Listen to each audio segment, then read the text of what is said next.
السلام علیکم دوستو، میں ہوں سہیل اور آپ کو ایم سہیل وائس پہ خوش آمدید کہتے ہیں۔ سرکش پارٹ 2 ایپیسوڈ نمبر 74۔ ہم بیٹھ چکے تو امجد ریسیور اٹھاتے ہوئے بولا، کیا پینا پسند فرمائیں گے؟ کچھ بھی نہیں، میں نے بامشکل اسے کچھ منگوانے سے باز رکھا اور اصل موضوع پر آ گیا۔ اس وقت تک میں فیصلہ کر چکا تھا کہ مجھے ہنی کے لیے کون سی گاڑی لینی ہے۔ میں نے اس کا نام اور ماڈل بتاتے ہوئے امجد سے پوچھا، اس وقت اس کی کیا قیمت ہوگی؟ امجد کے کچھ بولنے سے پہلے ہی ہنی احتجاجی سے لہجے میں بول اٹھی، وہ تو بہت مہنگی ہوگی، اس کی کیا ضرورت ہے؟ وہ بیچاری اپنی دانش میں خلوص سے مجبور ہو کر بول اٹھی۔ وہ میری زیادہ رقم خرچ کروانا نہیں چاہتی تھی، لیکن مجھے اس وقت اس کا بولنا غیر ضروری محسوس ہوا۔ میں نے اس کی طرف دیکھا اور دھیمے لہجے میں کہا، یہ طے ہو چکا تھا کہ اب اس معاملے میں تم نہیں بولو گی۔ اوہ سوری، میں بھول گئی تھی۔ وہ حقیقتاً شرمساری سے بولی اور یوں خاموش ہوگی گویا اب اس کا ایک مدت تک ہونٹ ہلانے کا کوئی ارادہ نہیں۔ امجد نے مجھے گاڑی کی قیمت بتائی۔ میں نے بریف کیس سے چیک بک نکال کر چیک لکھ کر اس کے سامنے رکھ دیا۔ ہنی کے گھر کا پتہ مجھے زبانی یاد ہو چکا تھا۔ ایک چٹ پر وہ ایڈریس لکھتے ہوئے میں نے امجد سے کہا، گاڑی کی ابتدائی رجسٹریشن وغیرہ اس نام سے کروا کر اس ایڈریس پر بھیج دینا۔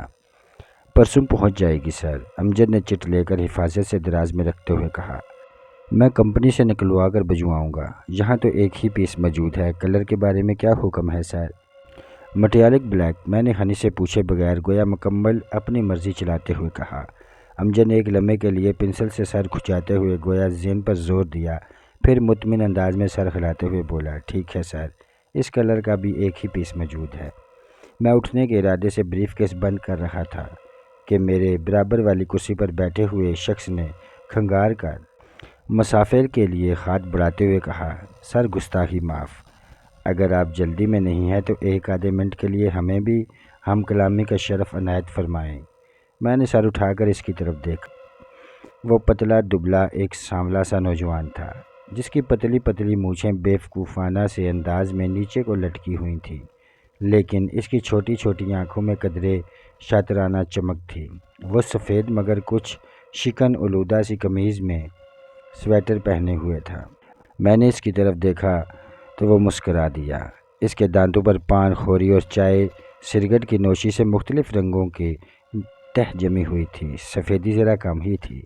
میں نے نہایت آہستگی سے ہاتھ بڑھا کر اس کا ہاتھ تھام لیا اور رسمی سا مصافحہ کرنے کے بعد کہا، میں نے آپ کو پہچانا نہیں۔ پہچانیں گے کیسے چودھری صاحب، جبکہ یہ ہماری پہلی ملاقات ہے؟ اس نے شاید خود اعتمادی کے اظہار کے لیے یا پھر شاید اپنی بات میں مزاج کا کوئی پہلو محسوس کرتے ہوئے ہلکا سا کہکا لگایا۔ میں بدستور ایک اٹک اس کی طرف دیکھتا رہا۔ مجھے معلوم تھا کہ میں وہ بات کرتے وقت نروس ہے، لیکن اپنی گھبراہٹ کو چھپانے کی حتی الامکان کوشش کر رہا ہے۔ جلدی سے سگریٹ کا کش لگا کر وہ بولا، ہم جیسے غریب غربا اور گمنام سے لوگوں کو تعارف کیے بغیر کون پہچانتا ہے جناب؟ یہ تو آپ جیسے بڑے لوگ ہوتے ہیں جنہیں لوگ غائبانہ طور پر بھی جانتے ہیں اور کبھی کبھی دور سے دیکھ کر سرگوشیوں میں ایک دوسرے کو بتاتے ہیں، وہ دیکھو سیٹھ محمد افضل چودھری صاحب جا رہے ہیں۔ میں نے اب بھی کوئی جواب نہ دیا اور خاموشی سے اس کی طرف دیکھتا رہا۔ میں نے محسوس کیا کہ میرے برابر بیٹھی ہوئی ہنی شاید کچھ کنفیوز تھی۔ نوجوان کرسی پر پہلو بدلتے ہوئے بولا، سر خاکسار کو رحمت علی کہتے ہیں اور میں ہفت روزہ قلم نگار کا نمائندہ خصوصی ہوں۔ خاصی بڑی اشتہارات کا ہفت روزہ ہے، خاص طور پر فلمی دنیا میں اور فلم کے شائقین میں بڑی دلچسپی سے پڑھا جاتا ہے۔ شاید کبھی آپ کی نظر سے گزرا ہو۔ ہمارا کاروباری نمائندہ بڑی باقاعدگی سے آپ کے اسٹوڈیو والے آفس میں اس کے 2 کاپیاں پہنچاتا ہے۔ میں معذرت خواہ ہوں اور شاید یہ میری بد نصیبی ہے کہ آپ کا ہفت روزہ آج تک میری نظر سے نہیں گزرا۔ میں نے نرمی سے کہا، میں اسٹوڈیو والے آفس میں کام ہی جاتا ہوں اور جب جاتا ہوں تو بہت سے دوسرے کام ہوتے ہیں۔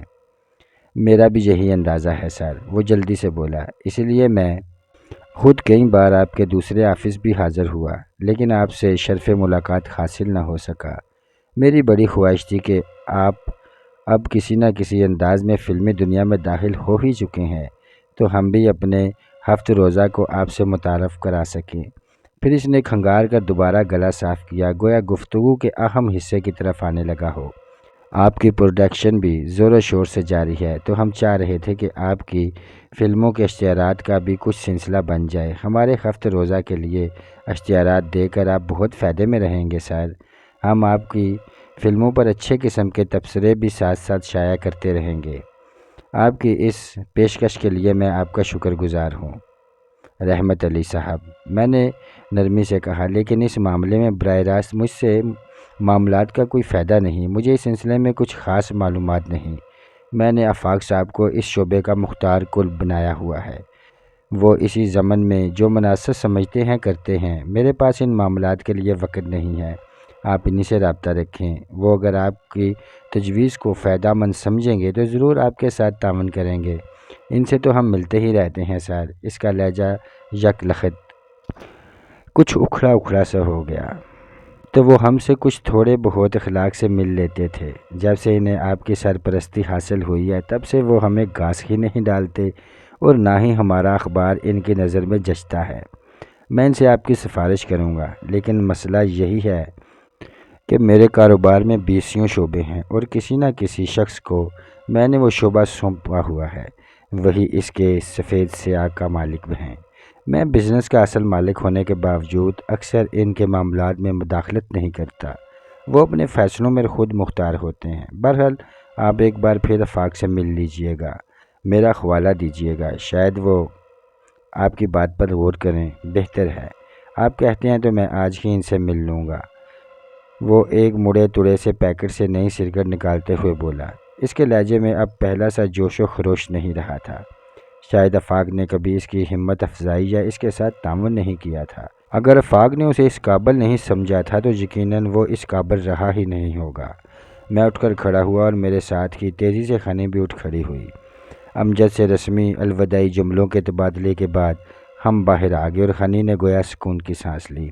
شکر ہے اس نے مجھے پہچانا نہیں، وہ مطمئن لہجے میں بولی، یا شاید آپ کی موجودگی کی وجہ سے اس نے مجھے مخاطب نہیں کیا، ورنہ بہت بور کرتا۔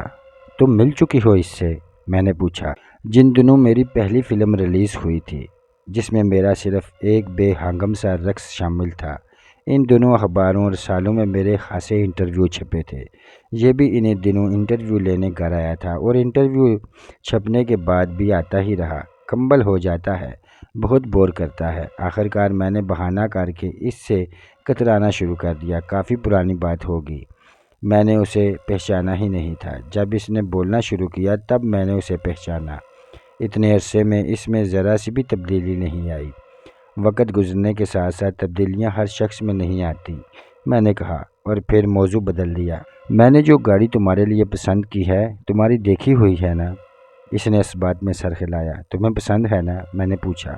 اگر بات دوستی اور تحفے ہی کی آ گئی ہے تو آپ اگر گدا گاڑی بھی لے دیتے تو وہ بھی مجھے رویل روز سے زیادہ عزیز ہوتی، وہ مسکراتے ہوئے بولی۔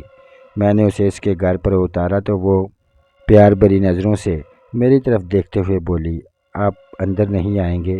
کچھ دیر ٹھہریں گے نہیں؟ اس وقت نہیں، پھر کبھی صحیح، میں نے ہاتھ ہلاتے ہوئے کہا اور گاڑی ریورس کر کے باہر نکالی۔ گیٹ بند ہونے تک وہ مجھے برآمدے ہی میں کھڑی اور ایک اٹک باہر کی طرف دیکھتی نظر آئی۔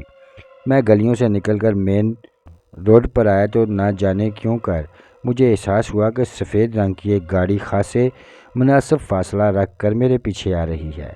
اس سے پہلے بھی یوں ہی ایک مرتبہ سرسری سے انداز میں نظر پڑنے پر ذہن کے کسی گوشے میں معمولی سا احساس ابھرا تھا کہ میرا تعاقب ہو رہا ہے، لیکن اس وقت میرے عقب میں کئی گاڑیاں تھیں، اس لیے میں واضح طور پر کوئی فیصلہ نہیں کر سکا تھا۔ اور پھر سفید رنگ تو بہت عام ہے، لیکن اس وقت میرے پیچھے وہ اکیلی ہی گاڑی تھی اور فاصلہ گو کہ خاصا تھا، لیکن میری نامعلوم حس مجھے بتا رہی تھی کہ وہ میرے ہی تعاقب میں ہے۔ میں نے رفتار کم کی تو اس کی رفتار بھی کم ہو گئی اور یوں فاصلہ برقرار رہا۔ میں عقب نما آئینے میں اس کے ڈرائیور کی صورت دیکھنا چاہتا تھا۔ پہلے مڑنے کے بعد میں نے گاڑی 2-3 سیکنڈ کے لیے روک ہی لی، اور جب مجھے اندازہ ہو گیا کہ وہ سفید گاڑی بھی موڑ تک پہنچ چکی ہوگی تو میں نے اپنی گاڑی آگے بڑھا دی۔ جب وہ گاڑی میرے عقب میں موڑ پر نمودار ہوئی تو ہمارے درمیان فاصلہ زیادہ نہیں تھا۔ عقب نما آئینے میں عکس بے شک بہت چھوٹا نظر آتا تھا، لیکن پچھلی گاڑی کے ڈرائیور کو بہرحال اب میں پہچان سکتا تھا، اور اسے پہچان کر میں گہری سانس لے کر رہ گیا۔ وہ ٹونی تھا، گاڑی بھی اپنی ہی تھی۔ معلوم ہوتا تھا کہ شبیر شیخ نے میری نگرانی اور حفاظت کے سلسلے میں اس کی ڈیوٹی لگا دی تھی، یا پھر اس نے خود اپنے طور پر ہی یہ فرائض سنبھال لیا تھا۔ میں نے اس سلسلے میں کوئی ہدایت نہیں دی تھی اور نہ ہی ایسی کوئی خواہش ظاہر کی تھی۔ یہ ان لوگوں کی اپنی ہی یا پھر مجھ سے محبت کی علامت تھی۔ میں نے اس سلسلے میں ٹونی کو کچھ کہنا مناسب نہیں سمجھا اور ایکسیلیٹر دبا دیا۔ میری گاڑی کسی طیارے کی ٹیک آف کرنے کے سے انداز میں تیزی سے آگے بڑھ گئی۔ میرے ساتھیوں کو یقیناً اب بھی مجھ سے بے پرواہی کا ہی اندیشہ تھا، لیکن میں اب اتنا بے پرواہ بھی نہیں رہا تھا۔ میری ذاتی انٹیلیجنس سروس کی اطلاع کے مطابق قیصر ملک بھی ابھی تک شہر واپس نہیں آیا تھا، تاہم اس کا اسٹوڈیو والا آفس باقاعدگی سے کھل رہا تھا اور اس کے باپ کے زمانے سے فلموں کے جو شیڈول چل رہے تھے انہی کے مطابق شوٹنگ ہو رہی تھی۔ بہرحال شہر میں قیصر ملک کے موجود نہ ہونے کے باوجود میں نے احتیاطی تدبیریں شروع کر دی تھیں۔ میری گاڑی میں ڈیش بورڈ کے نیچے ایک خصوصی خانے میں ایک بہترین قسم کا مشین پسٹل موجود رہتا، جس کی مار بہت دور تک تھی۔ میرے کوٹ کے اندر کی جیب میں ایک پستول اور دوسری جیب میں مختصر سا سلنسر موجود رہتا تھا۔ پنڈلی کے ساتھ ایک محفوظ ساکت کی نیام میں نہایت پتلا دو دھاری خنجر بندھا رہتا۔ اس کے علاوہ میری جیب میں نیلون کی ایک نہایت باریک ڈوری موجود رہتی تھی، جس کے دونوں سروں پر باری دانت کے دو موٹے موٹے چھلے بندھے ہوئے تھے۔ میرے لیے یہ بڑے کام کی چیز تھی اور اس سے میں بڑے خطرناک قسم کے کرتب دکھا سکتا تھا۔ ان 3-4 چیزوں کی موجودگی میں اپنے آپ کو کسی بہت بڑے اور پیشہ ور بدماشوں پر مشتمل گروہ کے مقابلے کے لیے بھی تیار پاتا تھا۔ اس کے بعد میرے چند دن بے حد مصروفیات میں گزرے۔ اس دوران مجھے کراچی بھی جانا پڑا، جہاں میرے ہوٹل کی تعمیر کے سلسلے میں مختلف کاموں کے لیے شہرت یافتہ کمپنیوں سے ٹینڈر طلب کیے جا رہے تھے اور مجھے کئی خصوصی مسائل کے سلسلے میں ان میں سے چند کمپنیوں کے نمائندوں سے انٹرویو کرنے تھے۔ کراچی کے اس ہنگامی دورے سے واپس آ کر مجھے 2 دن کے لیے اسلام آباد جانا پڑا۔ ان کاموں سے ذرا فرصت پا کر میں اس دن معاملات بحال ہونے پر آفس پہنچا۔ چند ایک ضروری ٹیلی فون کال سے فارغ ہونے کے بعد گزشتہ روز کی ڈاک دیکھنے لگا۔ میری ذاتی ڈاک میں ایک رنگ برنگا سا طے شدہ اخبار بھی موجود تھا۔ پہلے تو میں اسے کھول کر دیکھے بغیر ہی ایک طرف رکھنے لگا تھا، لیکن پھر اس کے نام پر نظر پڑ گئی، فلم نگر۔ مجھے یاد آیا کہ اس ہفتہ روزہ کے حوالے سے ایک صاحب چند دن پہلے مجھے اتفاقاً کاروں کے شو روم میں ملے تھے۔ میں نے یوں ہی نیم توجہی سے اخبار کھولا تو ایک صفحے پر پن کے ذریعے ایک چھوٹی سی چٹ منسوب نظر آئی۔ شاید میری توجہ دلانے کے لیے اس صفحے پر خصوصی طور پر چٹ لگایا گیا تھا۔ میں نے وہ صفحہ کھول کر نظر دوڑائی تو جلد ہی معلوم ہو گیا کہ اس صفحے پر چٹ کیوں لگایا گیا تھا۔ اس صفحے پر 3 کالمی اور خاص جعلی حروف کے ساتھ میرے بارے میں خبر چھپی ہوئی تھی اور اس کی طرف بھی توجہ دلانے کے لیے سرخ قلم سے لکھا گیا تھا۔ معلوم ہوتا تھا کہ رحمت علی نے بذرِ خود اخبار مجھے بھجوانے کے لیے خصوصی اہتمام کیا تھا۔ سرخی تھی: ملک کے ممتاز صنعت کار اور تاجر محمد افضل چودھری نے فلمی دنیا کے تیسرے درجے کی ناکام رقاصہ ہنی کو بیش قیمت کار لے لی۔ نیچے خوب نمک مرچ لگا کر اس واقعے کو بیان کیا گیا تھا کہ پچھلے دنوں کس طرح سیٹھ محمد افضل چودھری صاحب کا ناکام اور بدنام رقاصہ ہنی کے ساتھ کاروں کے ایک بڑے شو روم میں آئے اور انہوں نے ادائیں دکھاتی ہوئی ہنی کو بڑے پیار سے ایک بیش قیمت کار خرید کر دی۔ شو روم میں ہونے والے میرے اور ہنی کے محض 2-3 مکالموں کو بنیاد پر خبر کو طول دینے کی حتی الامکان کوشش کی گئی تھی۔ تاثر کچھ ایسا ہی ملتا تھا جیسے میں کوئی بڑا عیاش سا آدمی ہوں۔ انتہائی کھردے الفاظ کے ذریعے ہنی کو کھچائی کرنے کی بھی کوشش کی گئی تھی۔ قطعی غیر ضروری طور پر خبر میں یہ حوالہ بھی ٹھوسنے کی کوشش کی گئی تھی۔ واضح رہے کہ ہنی کا شاہی بازار سے پرانا خاندانی تعلق رہا ہے اور اس نے خود بھی خاصا عرصہ وہاں گزارا ہے۔ خبر پڑھ کر ایک لمحے کے لیے مجھے اپنی کنپٹیوں میں ہلکی سی تپش محسوس ہوئی، لیکن فوراً ہی میں پرسکون ہو گیا۔ تاہم ایک معمولی سی حیرت برقرار رہی کہ میں تو حتی الامکان مقبولیت سے رحمت علی سے ملا تھا، لیکن اس نے یہ تکلیف دہ سا انداز کیوں اختیار کیا تھا؟ کیا اس کے خیال میں یہ مجھ پر دباؤ ڈالنے کا طریقہ تھا؟ اور مجھے قریب سے جانے بغیر کیا اس بیوقوف کو امید تھی کہ میں اس قسم کے دباؤ میں آ جاؤں گا، یا پھر بس اسے محض سنسنی خیز خبروں سے اپنے اخبار کا پیٹ بھرنا تھا؟ خواہ وہ خبریں کہیں سے بھی ملی ہوں، کسی بھی ذریعے سے ملی ہوں، خواہ کتنے ہی غیر متعلقہ ہوں، اور خواہ ان میں کتنا ہی مرچ مسالہ لگایا گیا ہو، مجھے یہ غور فکر قطعی بیکار محسوس ہوا۔ میں نے اخبار پھاڑ کر ردی کی ٹوکری میں پھینک دیا اور باقی ڈاک دیکھنے لگا۔ کچھ دیر بعد میں اس بات کو بالکل بھول گیا، لیکن لوگ شاید نہیں چاہتے تھے کہ میں اس بات کو بھولوں۔ تقریباً 1 گھنٹے بعد آفاق کا فون آیا۔ سر، آپ کو ڈاک میں ہفت روزہ فلم نگر تو نہیں ملا؟ اس نے سرسری سے لہجے میں پوچھا۔ ملا ہے، میں نے سرسری سے لہجے میں جواب دیا۔ مجھے یہی توقع تھی، اس نے ہلکا سا کہکا لگایا۔ اس شخص کا طریقہ واردات یہی ہے۔ میں تو اس سے خاصے دوستانہ انداز میں ملا تھا، اور میں نے اسے ایک بار پھر تم سے ملنے کی ہدایت کی تھی، لیکن معلوم ہوتا ہے تم نے اس بار بھی اسے گھاس نہیں ڈالی، جس کی خار اس نے مجھ پر نکالی ہے۔ میں نے خیال ظاہر کیا۔ گھاس تو ہم اسے ڈالتے رہتے ہیں سر، لیکن شاید اتنی نہیں ڈالتے جتنی وہ چاہتا ہے۔ آفاق بولا۔ میں اسے خاصے عرصے سے جانتا ہوں سر، اس کے اخبار کی قطعی کوئی قابل ذکر اہمیت نہیں ہے، معمولی سا اخبار ہے، لیکن اتنا ضرور ہے کہ بذریعہ ڈاک فلمی دنیا کے ہر قابل ذکر شخصیت کو جاتا ہے۔ چنانچہ جب کسی ایک شخصیت کے متعلق اس میں کوئی خبر چھپتی ہے تو ملاقات ہونے پر دوسرے بہت سے لوگ اس کا تذکرہ کرتے ہیں۔ اس سے وہ شخص گھبرا جاتا ہے کہ معلوم نہیں وہ دنیا میں کتنا بدنام ہو گیا ہے۔ آپ پریشان تو نہیں ہوئے خبر پڑھ کر؟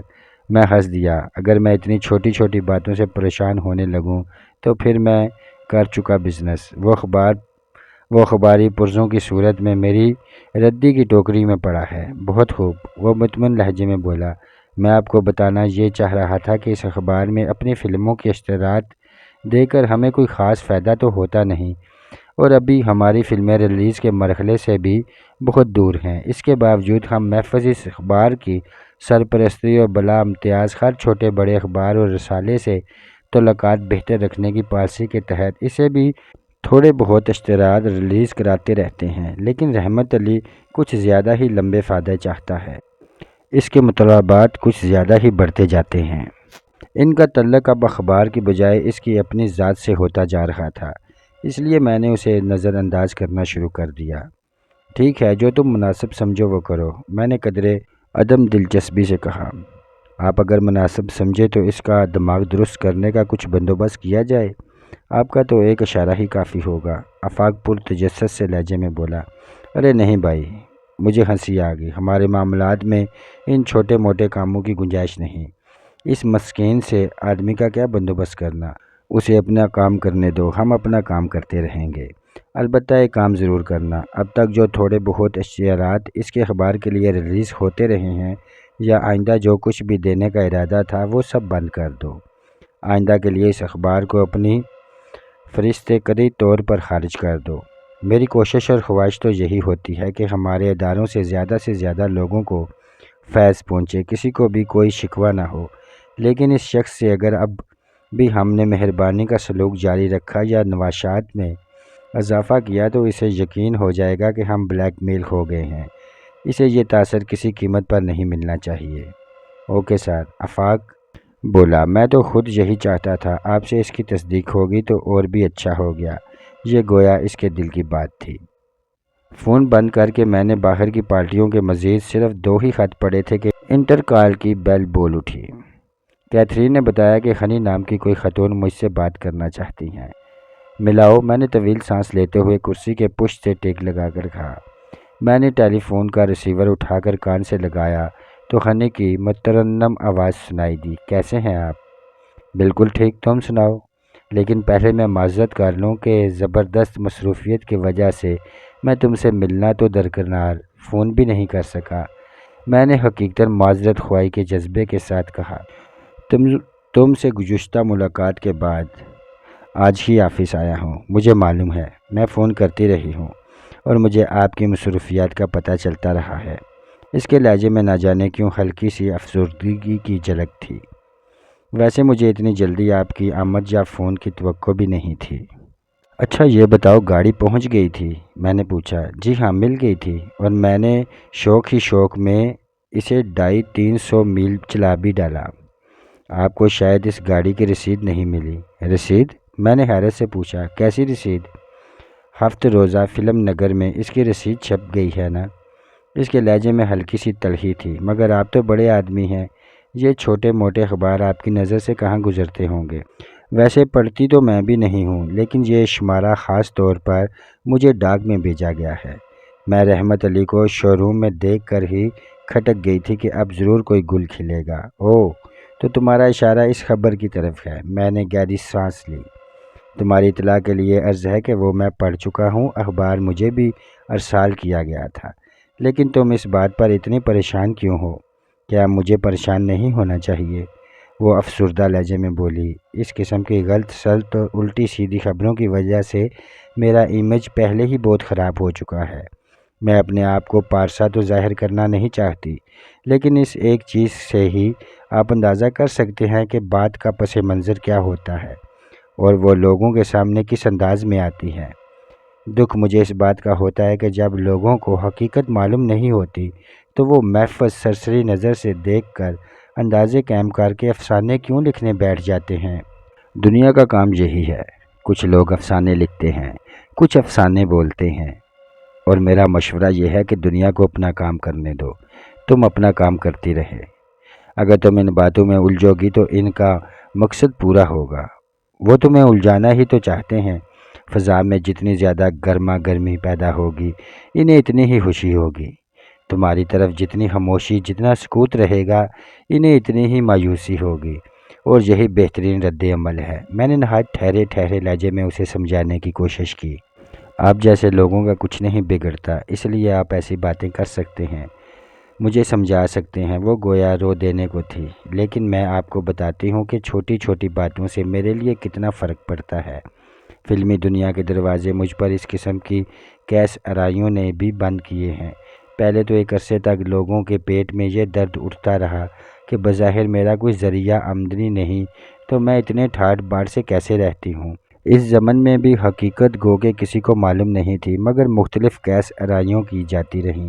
لیکن خیر، اس بات سے مجھے اتنا زیادہ نقصان نہیں پہنچا، کیونکہ فلمی دنیا کے لوگوں کو اس بات پر زیادہ تشویش نہیں ہوتی کہ ایک لڑکی کا اگر بظاہر کوئی خاص ذریعہ آمدنی نہیں ہے تو وہ ٹھاٹھ باٹھ سے کیوں رہتی ہے۔ ان کے گرد ایسی بہت سی لڑکیاں موجود رہتی ہیں، فلم انڈسٹری میں آتی جاتی رہتی ہیں، کوئی ان کے بارے میں زیادہ باریکیوں میں نہیں جاتا، سب کو تقریباً سبھی کچھ پتہ ہوتا ہے۔ لیکن اس سے زیادہ نقصان مجھے اس بات سے پہنچا کہ میرا امیج ایک خطرناک لڑکی کا بنا دیا گیا۔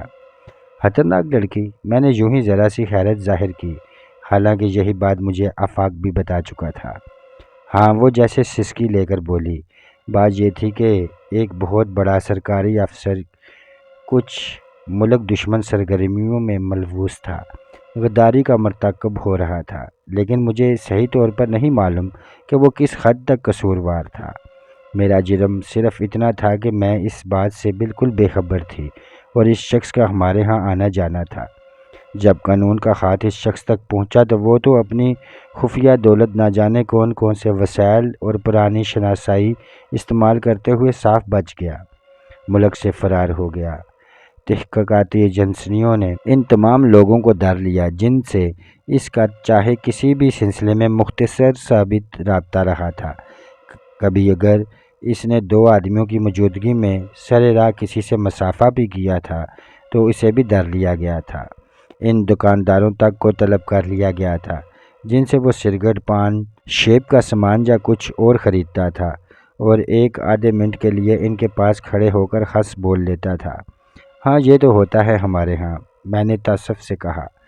بات اگر صرف پوچھ گچھ اور تفتیش کی ہو تب بھی ٹھیک ہے، لیکن آپ کو تو معلوم ہی ہوگا کہ ہمارے ہاں ان لوگوں کے ساتھ کیا ہوتا ہے، وہ دکھ سے بولی۔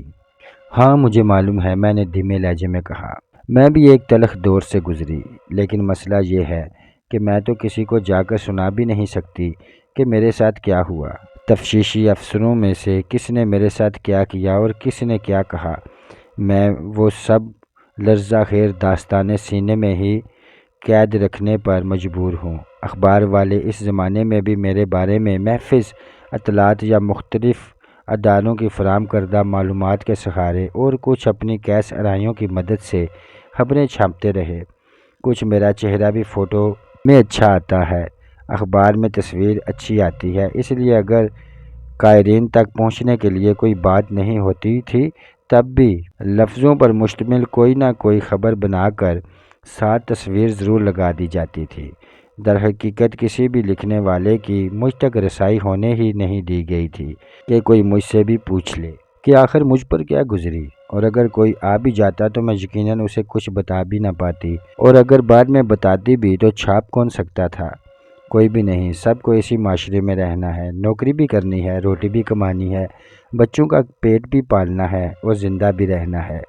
اس کی باتوں نے ایک لمحے کے لیے مجھے اداس سا کر دیا۔ پہلی ملاقات میں ستی اور سستی سی نظر آنے والی وہ لڑکی اپنے سینے میں جانے کیا کیا بھید، کیا کیا تلخیاں، کیسے کیسے انگارے چھپائے بیٹھی تھی۔ پھر تمہارا چھٹکارا کیوں کر ہوا؟ میں نے سرگوشی نما لہجے میں پوچھا۔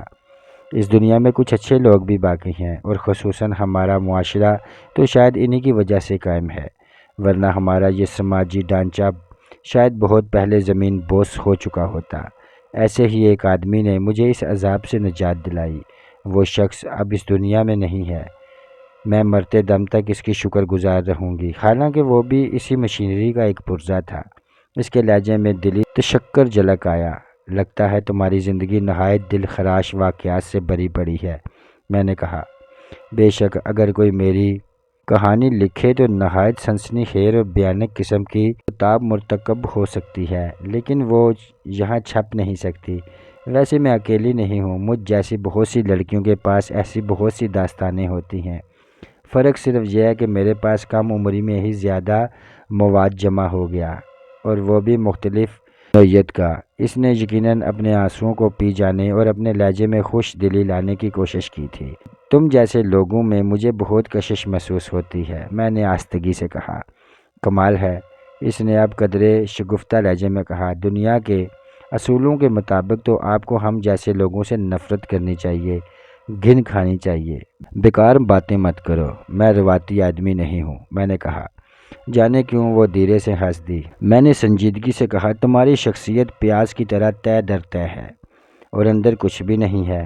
اس نے کھوکھلا سا کہکا لگایا، اور اگر کاٹتے جاؤ تو آنکھوں میں پانی ہی پانی۔ وہ شاید اب اپنی تلخی کو بلانے کی کوشش کر رہی تھی۔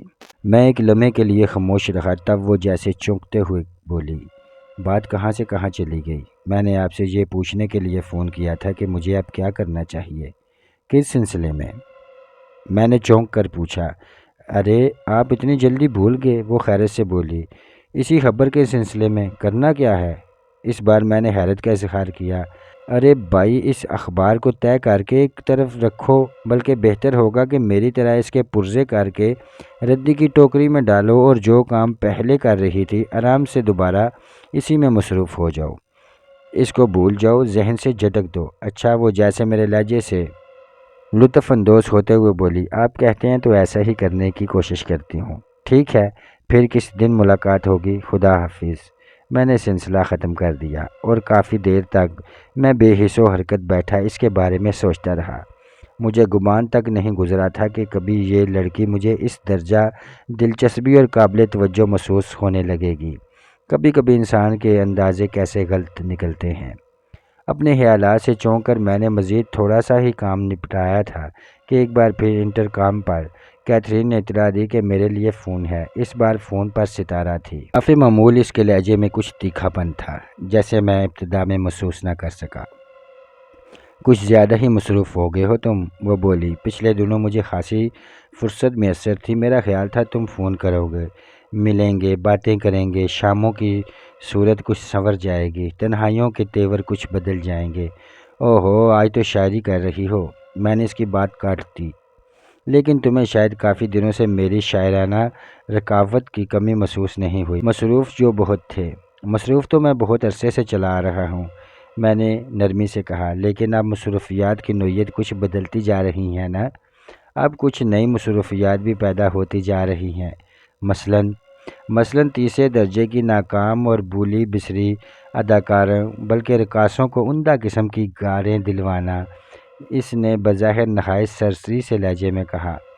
اسی لمحے میرا دل چاہا کہ ریسیور اپنی پیشانی پر مار لوں، لیکن میں بمشکل اس خواہش پر ضبط کرتے ہوئے ایک طویل اور ٹھنڈی سانس لے کر رہ گیا۔ لگتا ہے آج پورے شہر نے وہ خبر پڑھ لی ہے اور سب لوگوں کو اس پر تبصرہ کرنے کے سوا کوئی کام نہیں رہا۔ میں نے حتی الامکان نرمی سے کہا، اوہو، معلوم ہوتا ہے اس بات کا عام ہو جانا بہت ناگوار گزر رہا ہے۔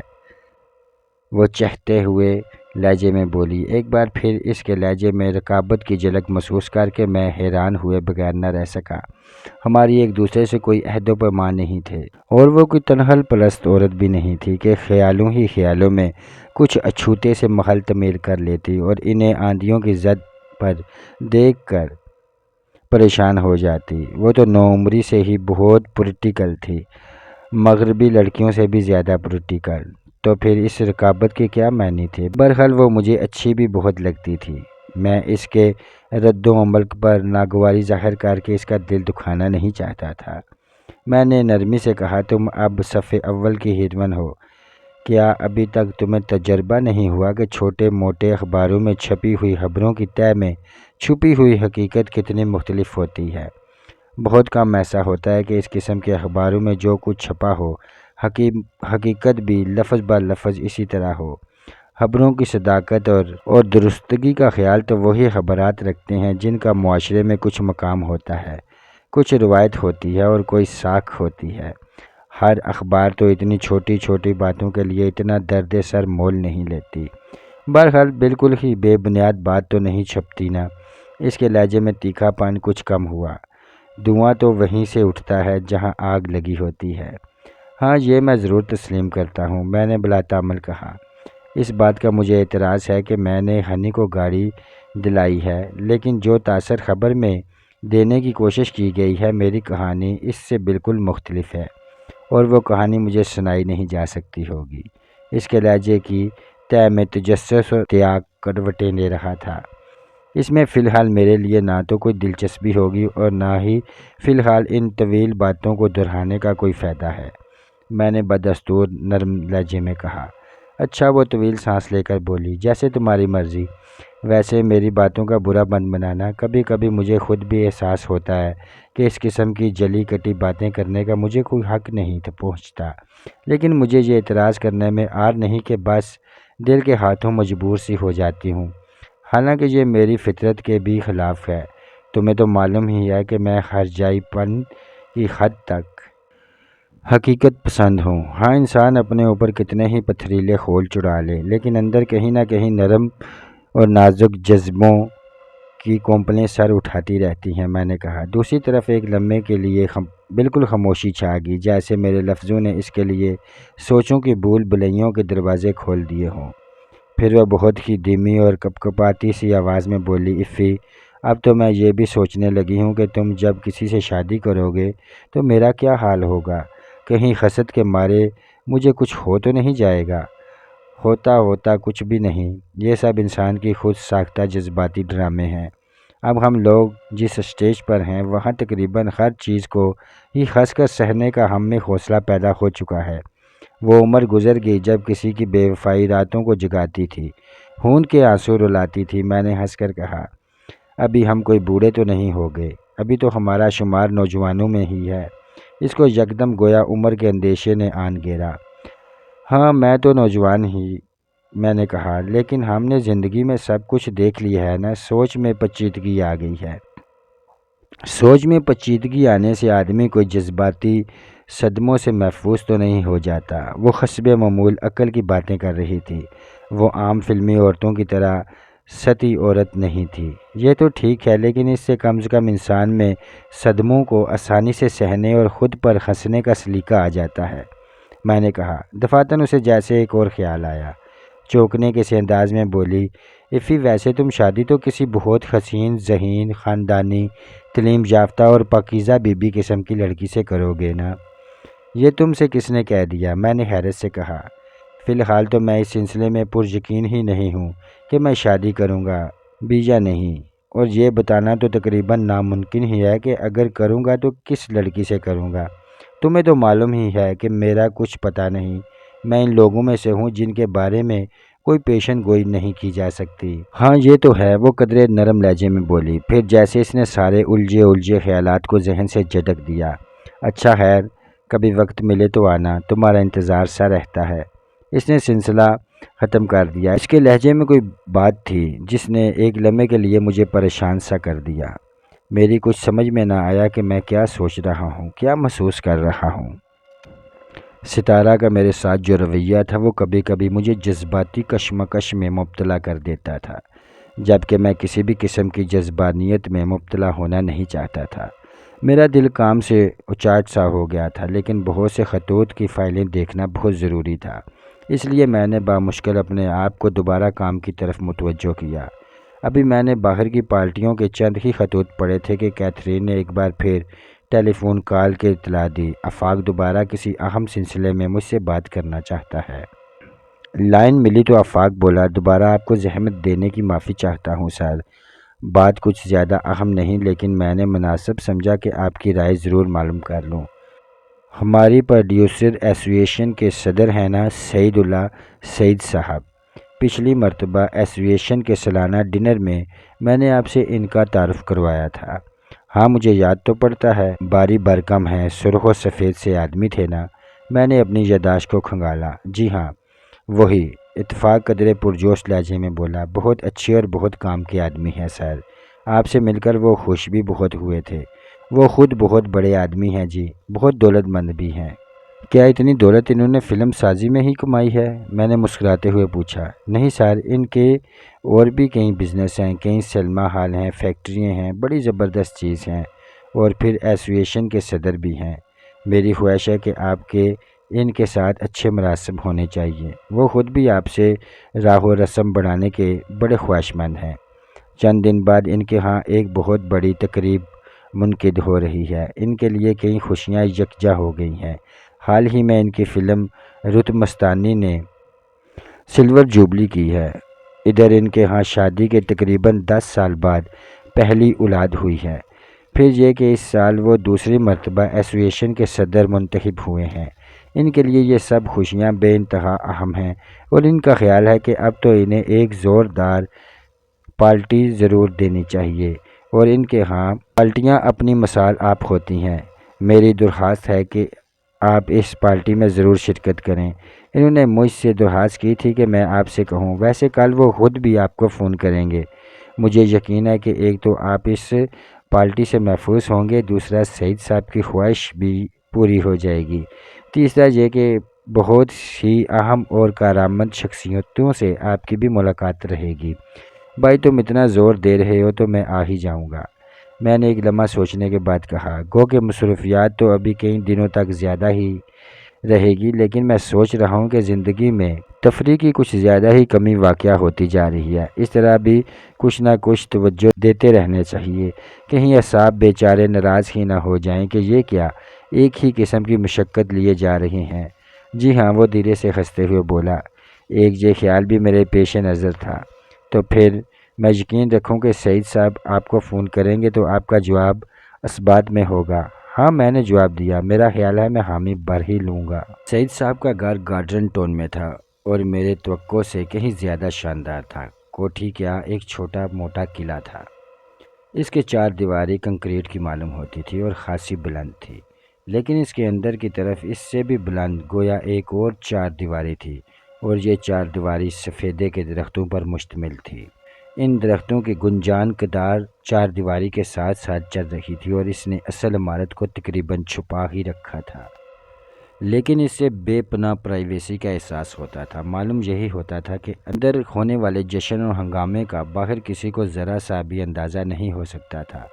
میں سوچ کر دانستہ طور پر خاصی تاخیر سے آیا تھا کہ لوگ کبھی تقریب میں صحیح وقت پر نہیں پہنچتے، اور بروقت پہنچ جانے والے شرمندہ سے بیٹھے رہتے ہیں، لیکن یہاں شاید حقیقتاً مجھے تاخیر ہو چکی تھی۔ گیٹ بند ہو چکا تھا اور دیوار کے ساتھ اندھیرے میں قطار میں کھڑی گاڑیاں جلملا رہی تھیں۔ میری گاڑی بند گیٹ کے سامنے رکی تو فوراً ہی گیٹ کھولا گیا اور ایک لمبا ترنگا باروب اور باوردی مسلح چوکیدار باہر آیا اور میری طرف جھکتے ہوئے خلاف توقع بڑے شائستہ لہجے میں بولا، سر آپ افضل چودھری صاحب ہیں نا؟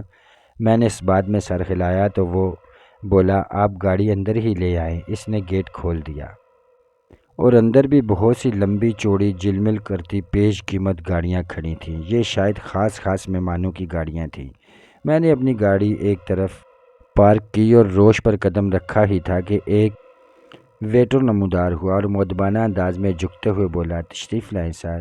کوٹھی واقعی قلعے سے مشبہ تھی اور چاروں طرف سفیدے کے درختوں نے پردہ سا تان رکھا تھا۔ سامنے کی طرف بھی بہت کشادہ لان تھا جس کے درمیان سے مرمری ٹائلوں کی روش لہراتی ہوئی گزر رہی تھی۔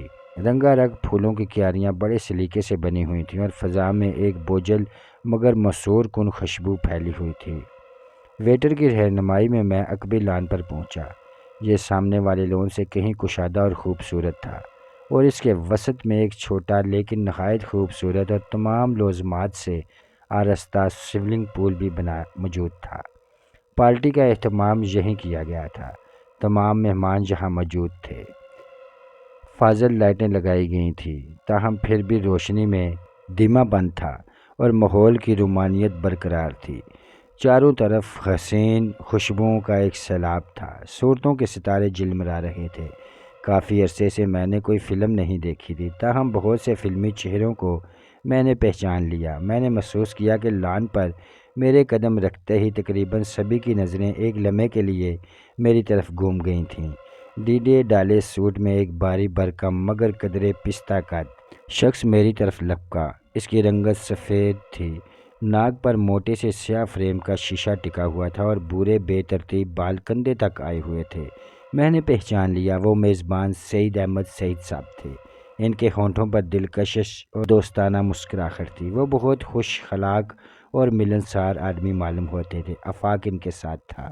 میں تو آپ کی آمد سے مایوس ہو چکا تھا، وہ مجھ سے بغل گیر ہوتے ہوئے بولے۔ ان کے وجود سے اٹھتی ہوئی خوشبو فرانسیسی معلوم ہوتی تھی، لیکن وہ کچھ زنانہ سی خوشبو محسوس ہو رہی تھی۔ وہ پرجوش مصافحہ کرتے ہوئے بولے، بہرحال دیر آمد درست آمد، آپ ٹھیک ہی آئے۔ صحیح معنوں میں رونق ہی اب ہوئی ہے۔ میں بے حد شکر گزار ہوں کہ آپ تشریف لائے۔ بڑا اشتیاق تھا کہ کہیں خوشگوار ماحول میں آپ سے گپ شپ ہو۔ آپ کی زیرہ نوازی ہے کہ مجھے اس قابل سمجھا۔ میں نے حقیقتاً ممنونیت سے کہا۔ اس شخص کے لہجے میں مجھے خلوص کی خوشبو محسوس ہوئی تھی۔ آفاق بولا، سعید صاحب آپ سے صرف ایک مرتبہ ملے ہیں اور تھوڑا بہت آپ کے متعلق غائبانہ طور پر جانتے ہیں، لیکن صرف اسی بنیاد پر یہ آپ کو بہت پسند کرنے لگے ہیں۔ محبت ہے ان کی، میں نے مزید ممنونیت سے کہا۔ بردانی عزیز، سعید صاحب مجھ سے مخاطب ہوئے، ہم تو ان لوگوں کے قدردان ہیں جن کے معاشرے میں کوئی خاصیت ہو اور جو اس کے ساتھ ساتھ زندہ دل بھی ہوں۔ آپ میں ہمیں صرف یہ دونوں ہی نہیں اور بھی بہت سی خوبیاں محسوس ہوئی ہیں۔ سعید صاحب کو یقیناً چہرہ شناسی کا دعویٰ رہا ہوگا، تبھی ایک مختصر سی ملاقات میں انہوں نے میرے بارے میں اتنے اندازے لگا لیے تھے۔ وہ میرا ہاتھ پکڑ کر آگے لے جاتے ہوئے بولے، آئیے میں آپ کو شہر کے خوبصورت اور پرکشش لوگوں سے ملواؤں۔ انہوں نے کئی ہیروئنوں، ہیرو، پروڈیوسروں، صنعت کاروں سے میرا تعارف کرایا، حتیٰ کہ 3-4 وزیر بھی وہاں موجود تھے۔ بیشتر ایکٹرز اپنے خوبصورت اور جدید تراش خراش کے بلوسات طرح طرح کے ہیئر سٹائل میں اچھی لگ رہی تھیں۔ بیشتر نے میک اپ بھی اچھا ہی کیا ہوا تھا یا شاید بیوٹی پارلر سے کروایا تھا۔ اس بات پر مجھے قدرے حیرت ہوئی کہ بیشتر مہمان مردوں اور عورتوں نے مجھ سے تعارف کے دوران یہی کہا، اچھا آپ ہیں افضل صاحب، بھائی آپ سے ملنے کا تو بڑا اشتیاق تھا۔ مجھے یقین نہیں آ رہا تھا کہ لوگ مجھے غائبانہ طور پر جاننے لگے تھے۔ میں تو اپنے آپ کو خطر الامکان گمنام ہی رکھنے کی کوشش کرتا تھا۔ باوردی بیرے ڈرنکس لیے مہمانوں کے درمیان ادھر سے ادھر پھر رہے تھے۔ مردوں عورتوں کی ٹولیاں ادھر ادھر مصروف گفتگو تھیں۔ سعید صاحب 20 مہمانوں سے میرا تعارف کرانے اور میرے ہاتھ میں اپنی پسند کی ڈرنک تھمانے کے بعد نہ جانے کہاں الجھ چکے تھے۔ آفاق بھی کچھ دیر تک تو میرے ساتھ رہا تھا، پھر ایک فلمی مصنف سے زندہ جاوید کہانیوں کے موضوع پر اس کی بحث شروع ہو گئی تھی اور میں ان دونوں کو یہ غمگین مسئلہ حل کرنے کے لیے لفظوں کے میدان میں چھوڑ کر ایک طرف کو ہو گیا تھا۔ میری نظریں دراصل ہنی کی تلاش کر رہی تھیں۔ ایک دن پہلے ہی ہنی سے فون پر میری بات ہوئی تھی تو اس نے یہ بتا کر مجھے حیران کر دیا تھا، سعید صاحب کی پارٹی میں وہ بھی مدعو ہے۔ آفاق نے مجھے یہی تاثر دیا تھا کہ سعید صاحب کی پارٹیوں میں خاص الخاص لوگوں کو ہی مدعو کیا جاتا ہے، جبکہ فلمی کیریئر کے لحاظ سے ظاہر ہے ہنی خاص الخاص لوگوں میں ہرگز شمار نہیں ہو سکتی تھی۔ اور آفاق نے تو مجھے یہ بھی بتایا تھا کہ لوگ اس سے راہ و رسم رکھتے ہوئے اور اسے قریب بلاتے ہوئے ہچکچاتے ہیں، لیکن ظاہر ہے ہنی سے میں اس بات پر حیرت کا اظہار نہیں کر سکتا تھا۔ اس لیے میں یہ سوچ کر چپ رہ گیا کہ انسان کی نجی مراسم تو نہ جانے کہاں کہاں ہو سکتے ہیں، خصوصاً ہنی جیسی لڑکیوں کے، اور ضروری نہیں کہ آفاق کے اندازے اور اس کے بارے میں درست ہی ہوں۔ ویسے بھی بہت زیادہ محتاط بلکہ قدرے وہمی سا آدمی تھا۔ فلم لائن میں اس جیسے محتاط اور اصول پرست آدمی ملنے کی توقع مجھے کم ہی تھی۔ میں نے جب ہنی کو بتایا تھا کہ میں بھی سعید صاحب کی پارٹی میں مدعو ہوں تو وہ گہری سانس لے کر بولی، میں یہی پوچھنے والی تھی۔ مجھے یقین تھا کہ آپ تو ضرور مدعو ہوں گے، تو پھر آپ سے وہی ملاقات ہوگی۔ اگر آپ کو وہاں بڑے بڑے لوگ، بڑی ایکٹروں یا بڑے بڑے معزز گھرانے کی خواتین کے جمکٹے سے فرصت ملی تو ذرا اس حقیر سی لڑکی سے بھی چند منٹ بات کر لیجئے گا۔ مجھے آپ سے ایک بہت ضروری کام ہے۔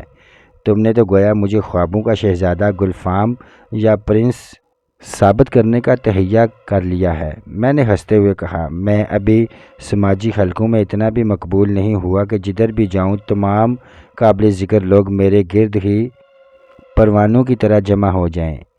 میں تو بہت گمنام سا اور اپنی دنیا میں مگن آدمی ہوں۔ آپ کو نہیں معلوم کہ آپ کے یوں گمنام رہنے سے آپ کی شہرت کے افسانے اور زیادہ پھیل چکے ہیں۔ وہ بولی، ممکن ہے، میں نے بے یقینی سے کہا۔ بہرحال مجھے تو قطعی احساس نہیں کہ مجھے 4 لوگ جانتے ہوں گے۔ خیر، اس بحث کو چھوڑو، تم کیا کہہ رہی تھی کہ تمہیں مجھ سے کوئی ضروری کام ہے؟ ہاں، لیکن کام کل ہی بتاؤں گی۔ کل تک صورتحال کچھ اور واضح ہو جائے گی۔ ویسے وہاں ماحول تو بہت حسین ہوگا، آپ برا تو نہیں منائیں گے اگر میں کوئی بکھیڑا لے کر بیٹھ جاؤں؟ یہ تو وہیں دیکھیں گے، ابھی تو نہیں بتا سکتا کہ میں برا مناؤں گا یا نہیں، میں نے خوشگوار لہجے میں کہا۔ خیر، آپ برا منائیں یا اچھا منائیں، ہم نے تو مسئلہ آپ کے سامنے رکھ دینا ہے۔ آپ سے امید ہے کہ اس سلسلے میں ضرور کچھ نہ کچھ کریں گے، وہ پر امید لہجے میں بولی۔ ایک لمحے کے لیے میں نے قدرے الجھن محسوس کی کہ آخر ایسا کیا مسئلہ ہو سکتا ہے۔ پھر میں نے یہ سوچ کر اس الجھن کو ذہن سے جھٹک دیا کہ کل تک کی تو بات ہے، کل خود ہی سب کچھ معلوم ہو جائے گا، خواہ مخواہ ذہن کو تھکانے کی کیا ضرورت ہے۔ اور اب یہاں میری نظریں ہنی کو تلاش کر رہی تھیں، لیکن وہ کہیں نظر نہیں آ رہی تھی۔ لان پر ایک طرف چھوٹا سا اسٹیج بھی بنا ہوا تھا۔ آفاق نے مجھے بتایا تھا کہ ڈنرز کے بعد رقص، موسیقی اور مزاحیہ خاکوں پر مشتمل ویرائٹی پروگرام بھی پیش کیا جاتا ہے۔ اس کے بعد دلچسپی کے مزید دو ایک پروگرام تھے۔ آخر کار میں آفاق سے پوچھے بغیر نہ رہ سکا، ہنی نظر نہیں آ رہی، تمہیں اس کے بارے میں کچھ معلوم ہے؟ وہ اس وقت اپنی بے نتیجہ بحث سے فارغ ہونے کے بعد ایک پڑھی لکھی اور ناک میں انگریزی بولنے والی دبلی پتلی سی لڑکی کو یہ سمجھانے کی کوشش کر رہا تھا کہ ہمارے ہاں ہالی ووڈ کے معیار کی فلمیں کیوں نہیں بن سکتی۔ اس کے ناک پر پسینے کے قطرے چمک رہے تھے۔ میرا سوال سن کر اس نے پہلے تو عجیب سی نظروں سے میری طرف دیکھا، گویا زبان خاموشی کہہ رہا ہو، دال میں کچھ کالا ضرور ہے، باتیں یوں ہی تو نہیں بنتی۔ لیکن پھر گویا وہ اپنی سوچ پر قابو پاتے ہوئے بولا، کیا ہنی یہاں مدعو ہے؟ میری معلومات کے مطابق تو وہ مدعو ہے، میں نے کہا۔ میں اپنی دانش میں ایک مہمان کی صورت دیکھ چکا ہوں، ہنی مجھے کہیں نظر نہیں آئی۔ سعید صاحب نے اس کا کوئی ذکر بھی نہیں کیا، ظاہر ہے اب وہ ایک مہمان کا ذکر تو نہیں کر سکتے تھے۔ میں نے نرمی سے کہا، خیر، تم گفتگو جاری رکھو۔ قطع کلامی کے لیے میں پہلے ہی معذرت کر چکا تھا۔ میں آگے بڑھ گیا، جہاں ایک نہایت خوبصورت خاتون گلاس ہاتھ میں تھامے بڑی دل فریب مسکراہٹ کے ساتھ میری طرف دیکھ رہی تھیں۔ مجھے ان کی صورت کچھ شناسا لگ رہی تھی۔ پھر مجھے یاد آ گیا کہ وہ وزارت تجارت کے ایک بہت بڑے افسر کی بیگم تھی۔ میں صرف ایک مرتبہ ان کے گھر گیا تھا۔ میاں بیوی سے بہت خوشگوار ماحول میں کھانے کی میز پر گپ شپ رہی تھی۔ خاتون کا حافظہ یقیناً بہت اچھا تھا، جو انہوں نے ایک طویل عرصے پہلے کی ملاقات کے حوالے سے مجھے ابھی تک یاد رکھا تھا۔ ان کے قریب پہنچ کر ابھی رسمی جملوں کا تبادلہ ہو ہی رہا تھا کہ کہکوں کا ترنم اور باتوں کی بنبناہٹ جیسے تھم سی گئی۔ میں نے مڑ کر دیکھا کہ شاید اس کی وجہ جان سکوں۔ وجہ مجھے فوراً ہی نظر آ گئی۔ تمام مہمان اپنی باتیں بھول کر اس کی طرف متوجہ ہو چکے تھے۔ ویٹر کی رہنمائی میں وہ مرمری روش پر قدم اٹھاتی چلی آ رہی تھی۔ اس کے جسم پر کسی عجیب سے جلمل کرتے کپڑے کا خوبصورت لبادرہ تھا۔ پیروں میں فل بوٹ اور کلائیوں پر مدھم سی چمک والی سچے موتیوں کی مالا لپٹی ہوئی تھی۔ وہ ستارہ تھی۔ میں نے نہ تو فلم کی اسکرین پر اور نہ ہی حقیقی زندگی میں کبھی اسے اتنا خوبصورت محسوس کیا تھا۔ ایک لمحے پہلے تک میں نے سوچا بھی نہیں تھا کہ ستارہ جیسی لڑکی کی آمد سے ایسے حسین چہروں کے چراغ ٹمٹمانے لگیں گے۔ میں چشم آرزو کا مالک نہیں ہوں، پھر بھی ایک لمحہ پہلے تک میری نظر بے اختیار ادھر ادھر بھٹک رہی تھی۔ کوئی سمجھ میں نہیں آ رہا تھا کہ کس جلوہ بلاخیر سے نظر کو سیراب کروں، مگر اب ستارہ کو دیکھا تو اس کے چہرے سے نظر ہٹانا دشوار محسوس ہوا۔ ستارہ کو اپنی حرکات سنکات، اپنی جنبش اور اپنے تیز نظر کی استعمال میں کمال حاصل ہو چکا تھا۔ وہ صحیح معنوں میں شو بزنس کی عورت بن چکی تھی۔ ساری محفل اس کی طرف دیکھ رہی ہو تو اسے کس کی طرف دیکھنا نہیں چاہیے؟ چنانچہ وہ کسی کی طرف نہیں دیکھ رہی تھی، لیکن صرف ظاہری حد تک، ورنہ مجھے معلوم تھا کہ حقیقت میں وہ سب کی طرف دیکھ رہی تھی۔ اسے معلوم تھا کہ میزبان کہاں کھڑا ہے۔ وہ سیدھی سعید صاحب کی طرف بڑھی۔ اس کے ہر قدم کے ساتھ یقیناً مردوں کے دل اتھل پتھل ہو رہے تھے۔ میرے لیے اس عمارت کی بھول بھلیاں کچھ زیادہ پرسرار ایسی اندیکھی بھی نہیں تھی، لیکن ایک لمحے کے لیے میری رگو پاں میں بھی وہ سنسنی دوڑا گئی جو شاید ان سیاحوں کے جسم میں دوڑتی ہوگی جو کسی نادریافت شدہ جزیرے کے قریب جا پہنچے ہیں۔ ستارہ اور سعید صاحب نے ہاتھ ملایا، بہت قریب ہو کر، بے تکلف دوستوں کی طرح، لیکن ستارہ کی تمام تر گرم جوشی، مسکراہٹ اور تمام تر دوستانہ انداز کے باوجود اس کے طرز عمل سے نہ جانے کیوں جیلی پن ظاہر تھا، جیسے عام لوگ محسوس نہیں کر سکتے اور جو شو بزنس کی عورتوں کی فطرتاً ثانیہ بن جاتا ہے۔ سعید صاحب سے ملنے کے بعد وہ سیدھی میری طرف آئی اور یوں میرے بازو میں بازو ڈال کر کھڑی ہوگی جیسے اس تقریب میں ہم اکٹھے ہی آئے تھے اور مجھ سے ہی اس کا قریبی رشتہ تھا۔ ہمارے درمیان کسی رسمی جملے کا تبادلہ نہیں ہوا، کچھ نہیں پوچھا گیا، کچھ نہیں بتایا گیا، بس اس نے میرا بازو تھام کے مسکرا کر میری طرف دیکھا۔ اس کے ہونٹوں کے عقب میں موتیوں جیسے دانت جھلملائے۔ میں بھی مسکرا دیا۔ میں نے محسوس کیا کہ اس کے انداز میں ایک عجیب آمیزش کا احساس شامل تھا جسے وہ وہاں موجود سب لوگوں پر نہایت پرلطف انداز میں جتا دینا چاہتی ہو کہ مجھ سے اس کی خصوصی مراسم ہیں، مگر میں تقریباً اسی کا ہوں۔ میں خاموش تھا، لیکن مجھے ہنی کی فکر ضرور تھی۔ اگر وہ آن پہنچتی تو ستارہ کا یوں اپنیت سے میرے ساتھ دیکھ کر کیا محسوس کرے گی؟ یہ سوال مسلسل میرے ذہن میں چبھ رہا تھا، لیکن پھر میں نے اپنے آپ کو تسلی دی کہ ہنی سے ابھی کوئی ایسا تعلق خاطر تو استوار نہیں ہو سکتا۔ وہ رقابت محسوس کرنے لگے۔ ویسے بھی وہ پختہ ذہن کی لڑکی تھی، اس سے کوئی عہد و پیمان نہیں ہوا تھا۔ امید تو یہی تھی کہ وہ اس انداز میں نہیں سوچے گی۔ امید تو خیر کچھ دن پہلے تک مجھے ستارہ سے بھی یہ نہیں تھی کہ وہ لاشعوری طور پر میرے بارے میں ایک معمولی سے احساس ملکیت کا شکار ہو جائے گی۔ ہمارے مراسم کی نوعیت خواہ کچھ بھی تھی، لیکن اسے معلوم تھا کہ ہمارے راستے کم سے کم فی الحال تو الگ الگ ہی ہیں اور مستقبل قریب میں بھی ان کے ایک ہونے کی کوئی آثار نہیں۔ بہرحال وہ اچھی لڑکی تھی، میرے دل میں اس کے لیے اپنیت تھی، اس کا ہاتھ جھٹکنے کا میں سوچ بھی نہیں سکتا تھا۔ ستارہ کا جھلملاتا لبادرہ کندھوں تک پہنچنے سے پہلے ختم ہو چکا تھا اور صرف دو سیاہ ریشمی ڈوریوں کے سہارے کندھوں سے لٹکا ہوا تھا۔ جب کوئی مڑ کر اس کی طرف دیکھتا تھا تو میں فیصلہ نہیں کر پاتا تھا کہ وہ ستارہ کا چہرہ تک رہا ہے یا ان ڈوریوں کی گرہ دیکھ رہا ہے، اور بیشتر مرد اپنی بیویوں یا ساتھی عورتوں کی موجودگی کے باوجود مڑ مڑ کر اس کی طرف دیکھنے سے باز نہیں آ رہے تھے۔ ستارہ کے ساتھ ساتھ وہ میرا بھی جائزہ ضرور لیتے تھے، شاید یہ دیکھتے تھے کہ یہ چلتی پھرتی قیامت کس کے گلے کا ہار ہے۔ ستارہ اس وقت خوشبوؤں کا ایک مجموعہ تھی۔ اس کی سرپا کی کشش تو اپنی جگہ تھی، لیکن عمر کے اعتبار سے بھی وہ ایک عجیب ہی موڑ پر تھی۔ نوخیری دوشیزگی کی وادیوں کو وہ بلا شبہ بہت پیچھے چھوڑ آئی تھی، لیکن پختہ کاری یا زوال کی منزلیں بھی ابھی اس سے بہت دور معلوم ہوتی تھیں۔ اس کی ہر ادا، اس کے ہر جلوے، اس کی ہر جنبش پر شباب تھا۔ وہ اس وقت ایک ایسا گلاب تھی جس کی ہر پتی اپنی جگہ خوشبوؤں کا ایک الگ جہاں تھی۔ وہاں اس سے کہیں بڑھ کر حسین عورتیں موجود تھیں، لیکن نہ جانے کیوں اور کیسے اس کے آتے ہی سارے آفتاب مدم پڑ گئے تھے۔ باوردی بیرے مختلف شروبات اٹھائے مہمانوں کے درمیان چکر لگا رہے تھے۔ میں نے ایک بیرے کو روک کر بے رنگ ایک گلاس تشریح سے اٹھایا اور احتیاطاً بیرے سے تصدیق کر لی، یہ سادہ پانی ہی ہے نا؟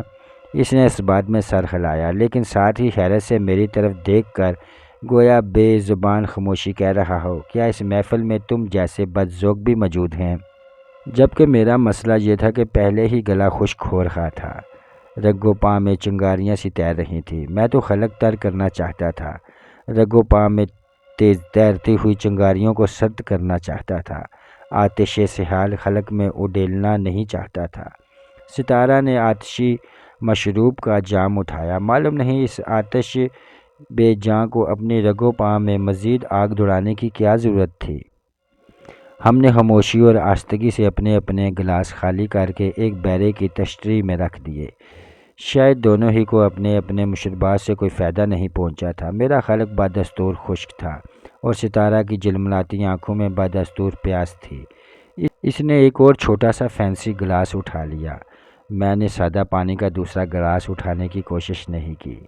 یوں تو وہاں قہقہوں کا ترنم اور باتوں کی بنبناہٹ خاصی تیز تھی، لیکن میرے اور ستارہ کے درمیان ابھی تک سکوت کی جو دیوار قائم تھی وہ اب گرنا محسوس ہونے لگی تھی۔ میں نے یوں ہی گفتگو برائے گفتگو شروع کرنے کی غرض سے کہا، اچھی پارٹی ہے۔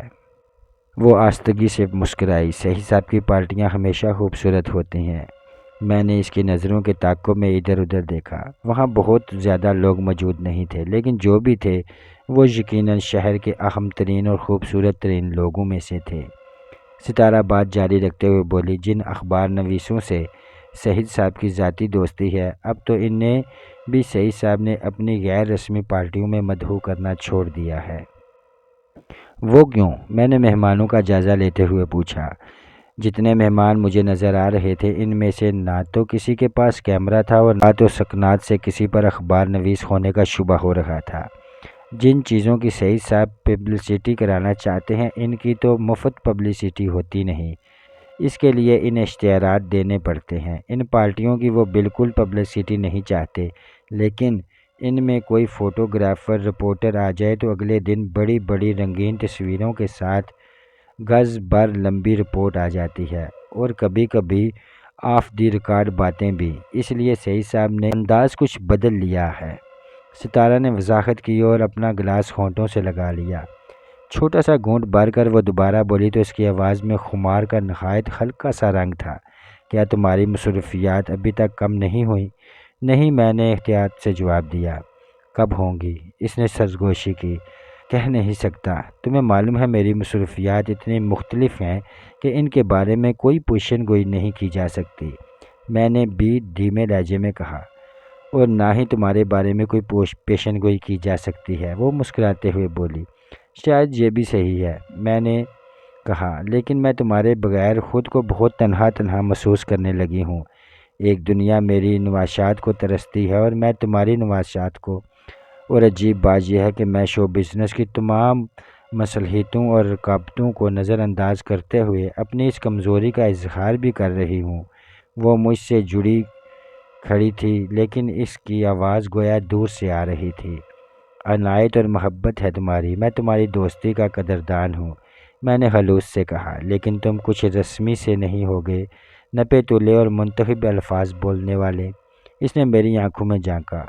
میں تو اپنے آپ میں کوئی تبدیلی محسوس نہیں کرتا، میں نے کہا۔ بہرحال اس نے قدرے بے پرواہی کے اظہار کے لیے گردن کو نہایت معمولی سا جھٹکا دیا۔ اس کے کانوں میں جھولتے ہوئے ہیرے کے آویزاں جلملا کر رہ گئے۔ پہلے تم 4-6 دن میں ملنے کے لیے آ جایا کرتے تھے تو زندگی بڑی دلچسپ سی محسوس ہوتی تھی۔ اب کچھ سمجھ میں نہیں آتا کہ میں کیا کر رہی ہوں، کیوں کر رہی ہوں، کس کے لیے کر رہی ہوں۔ اب شاید میں ویسی عورت بھی نہیں رہی جس کی دلچسپیوں کے محور مرکز آئے دن حسب سہولت اور حسب ضرورت بدل جاتے ہیں۔ میں خاموش رہا، حالانکہ میں کچھ نہ کچھ کہنا ضرور چاہتا تھا، دوستی، تسلی اور اخلاص کی کوئی بات، مگر جانے کیوں مجھے مناسب لفظوں کے انتخاب میں دشواری پیش آ رہی تھی، اور اسی لمحے ایک بار پھر مجھے خنی کا بھی خیال آ گیا تھا۔ جانے وہ کیوں نہیں آئی تھی؟ ایک لمحے کے لیے شاید میں ستارہ سے کہیں دور پہنچ گیا تھا۔ تمہیں کسی کا انتظار ہے؟ اس نے ہولے سے میرا بازو ہلایا تو میں چونکا۔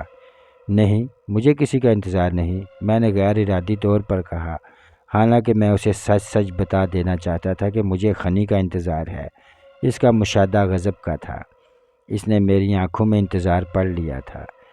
اس نے میرے جواب کا پوسٹ مارٹم نہیں کیا، میری لفظوں کی سچائی کو چیلنج نہیں دیا، شاید اس لیے بھی کہ اسے اس کی مہلت بھی نہیں ملی۔ بہت سے مرد اور عورتیں ہمارے پاس آن کھڑی ہوئی تھیں۔ ستارہ مجھ سے زیادہ لوگوں کو جانتی تھی۔ وہ ان سے میرا تعارف کرانے لگی۔ وہ سبھی مشہور گھرانوں کے افراد تھے یا پھر خود مشہور تھے۔ کوئی کسی سرمایہ دار خاتون سے تھا، کوئی ڈائریکٹر، کوئی پروڈیوسر اور کوئی ہیرو ہیروئن، اور حیرت کی بات یہ تھی کہ تقریباً سبھی مجھے غائبانہ طور پر جانتے تھے۔ بیشتر کے ہاتھوں میں ڈرنکس تھیں۔ شوخ جملوں کے تبادلے ہونے لگے، پرتکلف سے کہہ کے ابھرنے لگے، لیکن پھر دھیرے دھیرے جیسا کہ اس قسم کی پارٹیوں میں ہوتا ہے، سبھی ادھر ادھر بکھرنے لگے۔ کوئی کسی اور کے ساتھ کسی گوشے کی طرف بڑھ گیا، کسی کو کسی نے آواز دے لی، اور کوئی محفظ کسی کام سے کسی طرف کھسک گیا۔ ایک بار پھر ہم دونوں ہی وہاں کھڑے رہ گئے۔ میں نے محسوس کیا کہ لوگوں کی موجودگی میں ستارہ نے کچھ اور احتیاط سے میرا بازو تھام لیا تھا، جیسے اسے اندیشہ ہو کہ اس چھوٹے سے ہجوم میں سے کوئی اس کی عزیز چیز کو اچک کر لے جائے گا۔ اسی لمحے نہ جانے کیوں مجھے وہ زمانہ یاد آ گیا جب ستارہ خانہ بدوش نوخیر لڑکی تھی، اور اپنے دانش میں اس نے مجھے بیوقوف بنانے اور میری کل پونجی رفتہ رفتہ ٹھگنے کے بعد نہایت شفاقی سے مجھے حکم سنایا تھا کہ آئندہ میں اس کے خیمے میں نہ آیا کروں۔ مجھ سے اس کی کوئی شناسائی نہیں رہی۔ اس وقت اس کا دجال باپ بھی اپنی پہلی جنگ عظیم کے زمانے کی بندوق اٹھائے پاس کھڑا تھا۔ حیرت کی بات یہ تھی کہ نوخیری اور کم سنی کے زمانے میں، جبکہ انسان کا دل ویسے ہی بڑا ملائم اور محبتوں کا متلاشی ہوتا ہے، اور جبکہ ستارہ نے زیادہ دنیا بھی نہیں دیکھی تھی، اس وقت وہ اتنی شفاق اور پل بھر میں بدل جانے والی تھی۔ اسے خود پر اتنا قابو تھا۔ اس کے دل میں کیسے نازک جذبے کونپلوں کی طرح سر اٹھانے لگے تھے، جبکہ میرے خیال میں اس وقت اس جیسی عورت کی نظر میں زندگی 2 اور 2 4 کے سوا کچھ نہیں رہنی چاہیے تھی۔ لیکن انسان بھی بس عجیب ہی گورکھ دھندا ہے۔ میں نے اس بھولے بسرے دور کی دھندلی دھندلی یادوں کو ذہن سے جھٹکا اور ستارہ کی آنکھوں میں جھانکتے ہوئے مسکرا کر کہا، اداس کرنے والی اور احساس تنہا کو بڑھانے والی باتیں چھوڑو۔ اب یہ بتاؤ آج کل مصروف کتنی ہو؟ کتنی فلمیں ہیں تمہارے پاس؟ مصروف تو بہت ہوں، لیکن تمام تر مصروفیات میں سے تمہارے انتظار کی گنجائش نکال ہی لیتی ہوں۔ وہ سر اٹھا کر میری طرف دیکھتے ہوئے مسکرائی۔ اس نے دوسرا گلاس خالی کر دیا تھا، اور اس کی آنکھوں میں معمول سے زیادہ نمی کی تہ سے جلملا رہی تھی۔ پھر وہ جیسے دل ہی دل میں گنتی کرتے ہوئے بولی، تمہاری 2 فلموں کے علاوہ اس وقت میرے پاس 13-14 فلمیں ہیں۔ بہت خوب، میں نے کہا، پھر تو واقعی اچھی خاصی مصروفیت ہوگی۔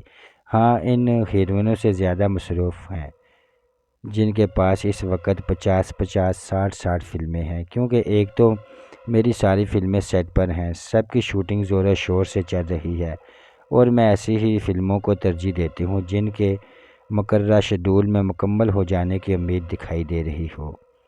میرے زیادہ مصروف رہنے کی دوسری وجہ یہ ہے کہ میں اپنے کیریئر کو بہت سنجیدگی سے لے رہی ہوں، بہت محنت کر رہی ہوں، ہر سیٹ پر وقت پر پہنچتی ہوں، بلکہ اس وجہ سے میرا بہت وقت ضائع ہوتا ہے کیونکہ میرے سوا کوئی بھی وقت پر نہیں پہنچتا، لیکن یہ عادت تمہیں بہت فائدہ پہنچائے گی۔ میں نے خیال ظاہر کیا۔ پہنچائے گی نہیں بلکہ پہنچا رہی ہے، اس نے تسلیم کیا۔ فی الحال تو میرا کچھ وقت کا ضیاع ہو رہا ہے، لیکن میرے ایک ساکھ بن چکی ہے۔ اس چھوٹی سی بات سے ہدایت کاروں کے رویے میرے لیے بڑا احترام پیدا ہو گیا ہے۔ اگر آدمی واقعی کچھ اصول لے کر چلے تو پھر وہ بہت زیادہ فلمیں نہیں کر سکتا، میں نے کہا۔ میرے پاس فلمیں کم ہونے کی وجہ یہ بھی ہے کہ میں بہت بڑی ہیروئن نہ ہونے کے باوجود ابتدا ہی سے انتہا پسند ہوں۔ وہ بڑی اطمینان سے مسکرائی۔ میں آنکھیں بند کر کے فلم سین نہیں کرتی۔ فلمیں میرے پاس آتی تو بہت ہیں، لیکن موضوع جاننے کے بعد میں بیشتر کو انکار کر دیتی ہوں، اور میری بے نیازی پر سرمایہ کاروں اور ہدایت کاروں کو بڑی حیرت ہوتی ہے۔ کیا تم صرف لوگوں کو حیران کرنے کے لیے فلم انڈسٹری میں آئی ہو؟ میں نے مسکراتے ہوئے کہا، نہیں، میں روپیہ کمانے بھی آئی ہوں، لیکن اس کے ساتھ ساتھ میں بہت بڑی اداکار کے طور پر بھی اپنے آپ کو منوانا چاہتی ہوں۔ تم تو کامیاب اداکاروں اور بڑی اداکاروں کے درمیان فرق کو سمجھتے ہو نا؟ بہت اچھی طرح، میں نے جواب دیا، اور مجھے یقین ہے کہ میری یہ 13-14 فلمیں مجھے ایک بڑی اداکار کے طور پر تسلیم کر لیں گی۔ اس کے لہجے میں اعتماد اور اطمینان تھا۔ میری اور تمہارے بہت سے چاہنے والوں کی دعائیں تمہارے ساتھ ہوں گی، میں نے کہا۔ مجھے صرف تمہاری دعاؤں کی زیادہ فکر ہے۔ خیال رکھنا، تمہاری دعائیں میری زندگی کے سفر میں مجھ سے پیچھے نہ رہ جائیں، وہ سنجیدگی سے بولی۔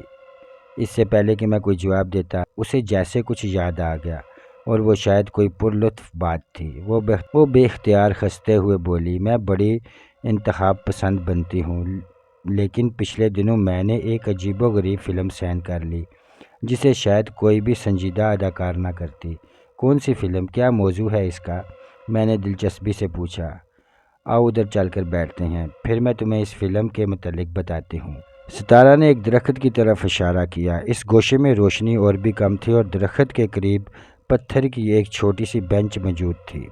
ستارہ نے قریب سے گزرتے بیرے کی ٹرے سے ایک اور گلاس اٹھایا۔ میں نے ایک بار پھر سادہ پانی کا گلاس منتخب کیا، اور ہم درخت کے قریب جا بیٹھے۔ فضا میں ہنکی تھی اور ماحول بے حد خوبصورت تھا۔ آسمان پر چاند بھی موجود تھا، اور خوبصورت ماحول کے ماتھے کا جھومر بنا ہوا تھا۔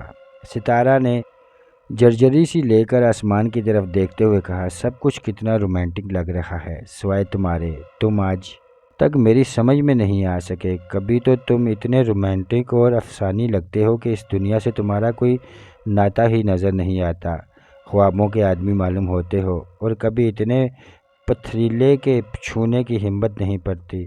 تم ابھی مجھ کو سمجھنے میں وقت ضائع مت کرو، ابھی تو زندگی پڑی ہے، رفتہ رفتہ میں خود بخود تمہاری سمجھ میں آ جاؤں گا۔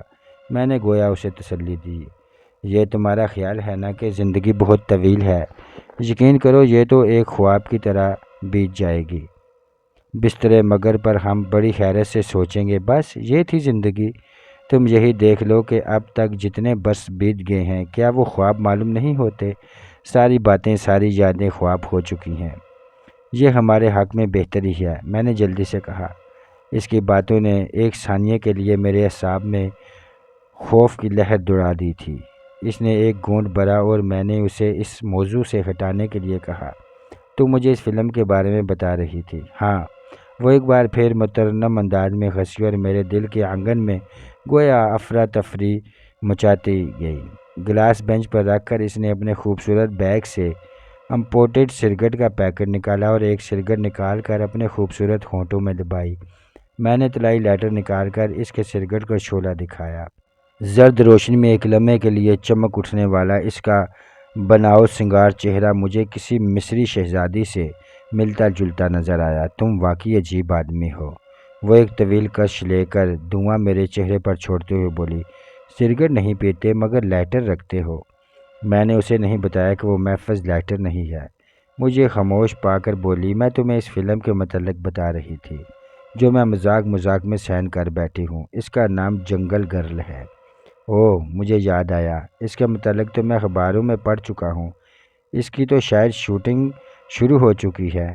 میں نے کہا مگر مجھے یہ نہیں معلوم تھا کہ اس کی ہیروئن تم ہو۔ ہاں ہیروئن میں ہوں اور شوٹنگ خوب زوروں شوروں سے جاری ہے۔ ڈائریکٹر کا اعلان ہے کہ وہ اسے 3 مہینے میں ختم کر کے چھوڑے گا۔ رحیل صاحب ہیں اس کے ڈائریکٹر، وہ بھی اس پارٹی میں موجود ہیں، اس نے بتایا۔ ایک لمحے کی توقع سے وہ بولی، ہالی ووڈ اور یورپ کی فلم رجحانات چلتی ہیں، وہ 4-5 سال بعد انڈیا میں پہنچ جاتی ہیں اور وہاں سے 1-8 سال بعد ہمارے ہاں پہنچ جاتے ہیں۔ ٹارزن ٹائپ کے کردار والی فلمیں کسی زمانے میں صرف بچوں کے لیے بنتی تھیں، مگر تھوڑے سے رد و بدل کے بعد پچھلے دنوں ہالی ووڈ اور یورپ میں دوبارہ اس کا سیلاب آیا تھا، اور اس بار ان میں بچوں سے زیادہ بڑوں نے دلچسپی لی تھی، کیونکہ ان میں کسی نہ کسی قابلی سردار کے شعلہ جوان اور فتنہ خیر قسم کی بیٹی ضرور موجود ہوتی تھی، جو عموماً ٹارزن کی محبوبہ ہوتی تھی، اور وہ چیتے کی نہیں بلکہ چیتے کے بچے کی کھال پہن کر ناظرین کے دلوں پر بجلیاں گراتی پھرتی ہے۔ بالکل وہ ہنسی۔ دنیا بھر میں اس قسم کی فلموں کا رجحان ختم ہونے کے بعد اب ہمارے ہاں قدم رکھ رہا ہے۔ رحیل صاحب اس کی ابتدا کر رہے ہیں، وہ ہنگامی انداز میں فلم بنا رہے ہیں اور مجھے یقین ہے کہ وہ 3 ماہ میں اسے مکمل کر کے چھوڑیں گے۔ تو تم اس میں جنگل گرل ہو؟ میں نے مسکراتے ہوئے پوچھا۔ ہاں، میں بھی بچپن میں انتقال کر جانے والے کسی چیتے کی کھال پہن کر ادھر ادھر درختوں پر جھولتی پھروں گی، اور جس حد تک سینسر بورڈ اجازت دے گا اس حد تک فلم بینوں کے دلوں پر جلووں کی بجلیاں گراؤں گی۔ یہ تو واقعی تمہاری فلموں کی قطار میں ایک مختلف قسم کی فلم ہوگی، میں نے کہا۔ رحیل صاحب ہاتھ دھو کر میرے پیچھے پڑ گئے تھے۔ ان کا کہنا تھا کہ جنگل گرل کے تصور پہ میرے علاوہ کوئی لڑکی پوری نہیں اترتی۔ ان کے خیال میں اس رول کے لیے لڑکی نہ تو بعض فلموں کی ہیروئنوں کی طرح بھاری بھرکم ہونی چاہیے اور نہ ہی پستہ قد یا نازک، بلکہ ان سب کے بیچ بیچ کی کوئی چیز ہونی چاہیے۔ اس کے خد و خال، چہرے میرے اور جسمانی ساخت سے بیک وقت نزاکت اور مضبوطی کا اظہار ہونا چاہیے، اور اس کی حرکات سنکات میں چیتے کی سی لچک اور پھرتی نظر آنی چاہیے، اور نہ جانے کیوں کر انہیں یہ سب خوبیاں صرف مجھ میں ہی نظر آ رہی ہیں۔ خیر ان کے انتخاب سے تو اختلاف نہیں کیا جا سکتا، میں نے ایک نظر اسے دیکھتے ہوئے کہا، لیکن مجھے یہ جان کر حیرت ہو رہی ہے کہ ہمارے ہدایت کار ہیروئن وغیرہ کے انتخاب میں اس قدر تردد بھی کرنے لگے ہیں، اتنی باریک بینی سے کام لینے لگے ہیں، ورنہ تمہیں تو معلوم ہی ہے کہ ہمارے ہاں ہیروئن کا انتخاب کس طرح ہوتا ہے۔ ہاں مجھے اچھی طرح معلوم ہے، وہ دھیمے لہجے میں بولی۔ ہیروئن کا یا تو نام بک رہا ہو یا پھر وہ فنانسر یا ڈسٹریبیوٹر کو ذاتی طور پر بہت پسند ہو، وہ ایک دوسرے سے بہت خوش ہوں، میں نے کہا، ورنہ کردار کے موضوع پر تو کم ہی غور کی ہوتا ہے۔ خصوصاً رحیل صاحب کے بارے میں تو یہ جان کر اور بھی حیرت ہو رہی ہے، کیونکہ میں نے سنا ہے کہ وہ یوں ہی بہت کم پڑھے لکھے آدمی ہیں۔ ہاں وہ تقریباً ان پڑھ ہی ہیں، لیکن بہت سے پڑھے لکھوں سے بہتر ہیں۔ وہ اپنے ٹرینڈ میں، اپنے کام میں کا آدمی ہے۔ میں ان کی صلاحیتوں سے بہت متاثر ہوئی ہوں، وہ لفظوں پر زور دیتے ہوئے بولی۔ کیا واقعی؟ میں نے اس کی جھلملاتی آنکھوں میں جھانکا۔ جو تم سمجھ رہے ہو وہ بات نہیں، وہ شرارت سے مسکرائی۔ میں صرف پیشہ ورانہ سطح کی بات کر رہی ہوں۔ جو حالات اور وسائل ہمارے ہاں میسر ہیں، ان میں وہ شخص جس طرح کام کرتا ہے اسے دیکھ کر حیرت ہوتی ہے۔ وہ ترقی یافتہ ملکوں کے ڈائریکٹر کی طرح چھوٹی چھوٹی باتوں کے لیے تردد کرتا ہے، ہر تعلق واپسی اور ذاتی پسند ناپسند سے بلا طاق ہو کر کاسٹ کا انتخاب کرتا ہے، اور چھوٹے سے چھوٹے کردار میں موزوں ترین اداکار کو لانے کی کوشش کرتا ہے، خواہ اس کے لیے کتنی ہی دشواری اٹھانی پڑے۔ بہت خوب، میں نے کہا، لیکن ہماری انڈسٹری کا امیج ایسا بن چکا ہے کہ اچھے آدمیوں کی اچھی باتوں کو بھی نہ تو نوٹ کیا جاتا ہے اور نہ ہی انہیں سراہا جاتا ہے۔ وہ سرگرٹ کا ہلکا سا کش لے کر بولی۔ رحیل صاحب کی خوبیوں پر بھی شاد و نادر ہی کسی کی نظر جاتی ہے۔ یہ انہی کا کام تھا کہ انہوں نے مجھے اس فلم کے لیے سائن کر لیا۔ تم خود سوچو کہ میں درختوں کی شاخیں پکڑ کر ادھر سے ادھر جھولتی ہوئی کیسی لگوں گی؟ لیکن رحیل صاحب کا کہنا ہے کہ وہ اس کردار کو بھی یادگار بنا دیں گے۔ ان کے ساتھ کام کرتے ہوئے مجھے کچھ یقین ہونے لگا ہے کہ شاید وہ واقعی ایسا کر دیں گے۔ فلم کے معاملات میں وہ بہت منج گئی تھی۔ میں نے پانی کا ایک گھونٹ بھرا اور خاموشی سے اس کی طرف دیکھتا رہا۔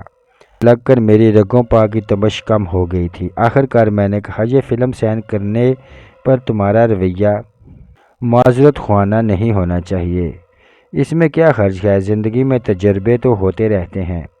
ہاں، میں نے یہی محسوس کیا، جیسے میں کسی شغل میں حصہ لے رہی ہوں۔ شاید میں زندگی کی یکجنسیت سے بھی بیزار تھی۔ میری جو فلمیں میرا امیج ایک بہت سنجیدہ اور جذباتی اداکار کا بنائیں گی، لیکن جنگل گرل ان سے پہلے ریلیز ہو جائے گی۔ شاید میں واقعی فلم کو حیران کرنے میں کامیاب ہو جاؤں گی۔ میں کتنی مختلف نظر آ سکتی ہوں۔ پیسہ بھی مجھے ایک کلاس ہیروئنوں والے ہی مل رہے ہیں۔ بس شاید اس قسم کی کئی وجوہات ہوں گی۔ بہرحال میں بہت خوش ہوں۔ بہت لطف آ رہا ہے اس فلم میں کام کرتے ہوئے۔ زیادہ تر شوٹنگ آؤٹ ڈور ہوتی ہے۔ خوشی بہت اہم چیز ہے، جہاں سے ملے حاصل کرنے کی کوشش کرنی چاہیے، میں نے کہا۔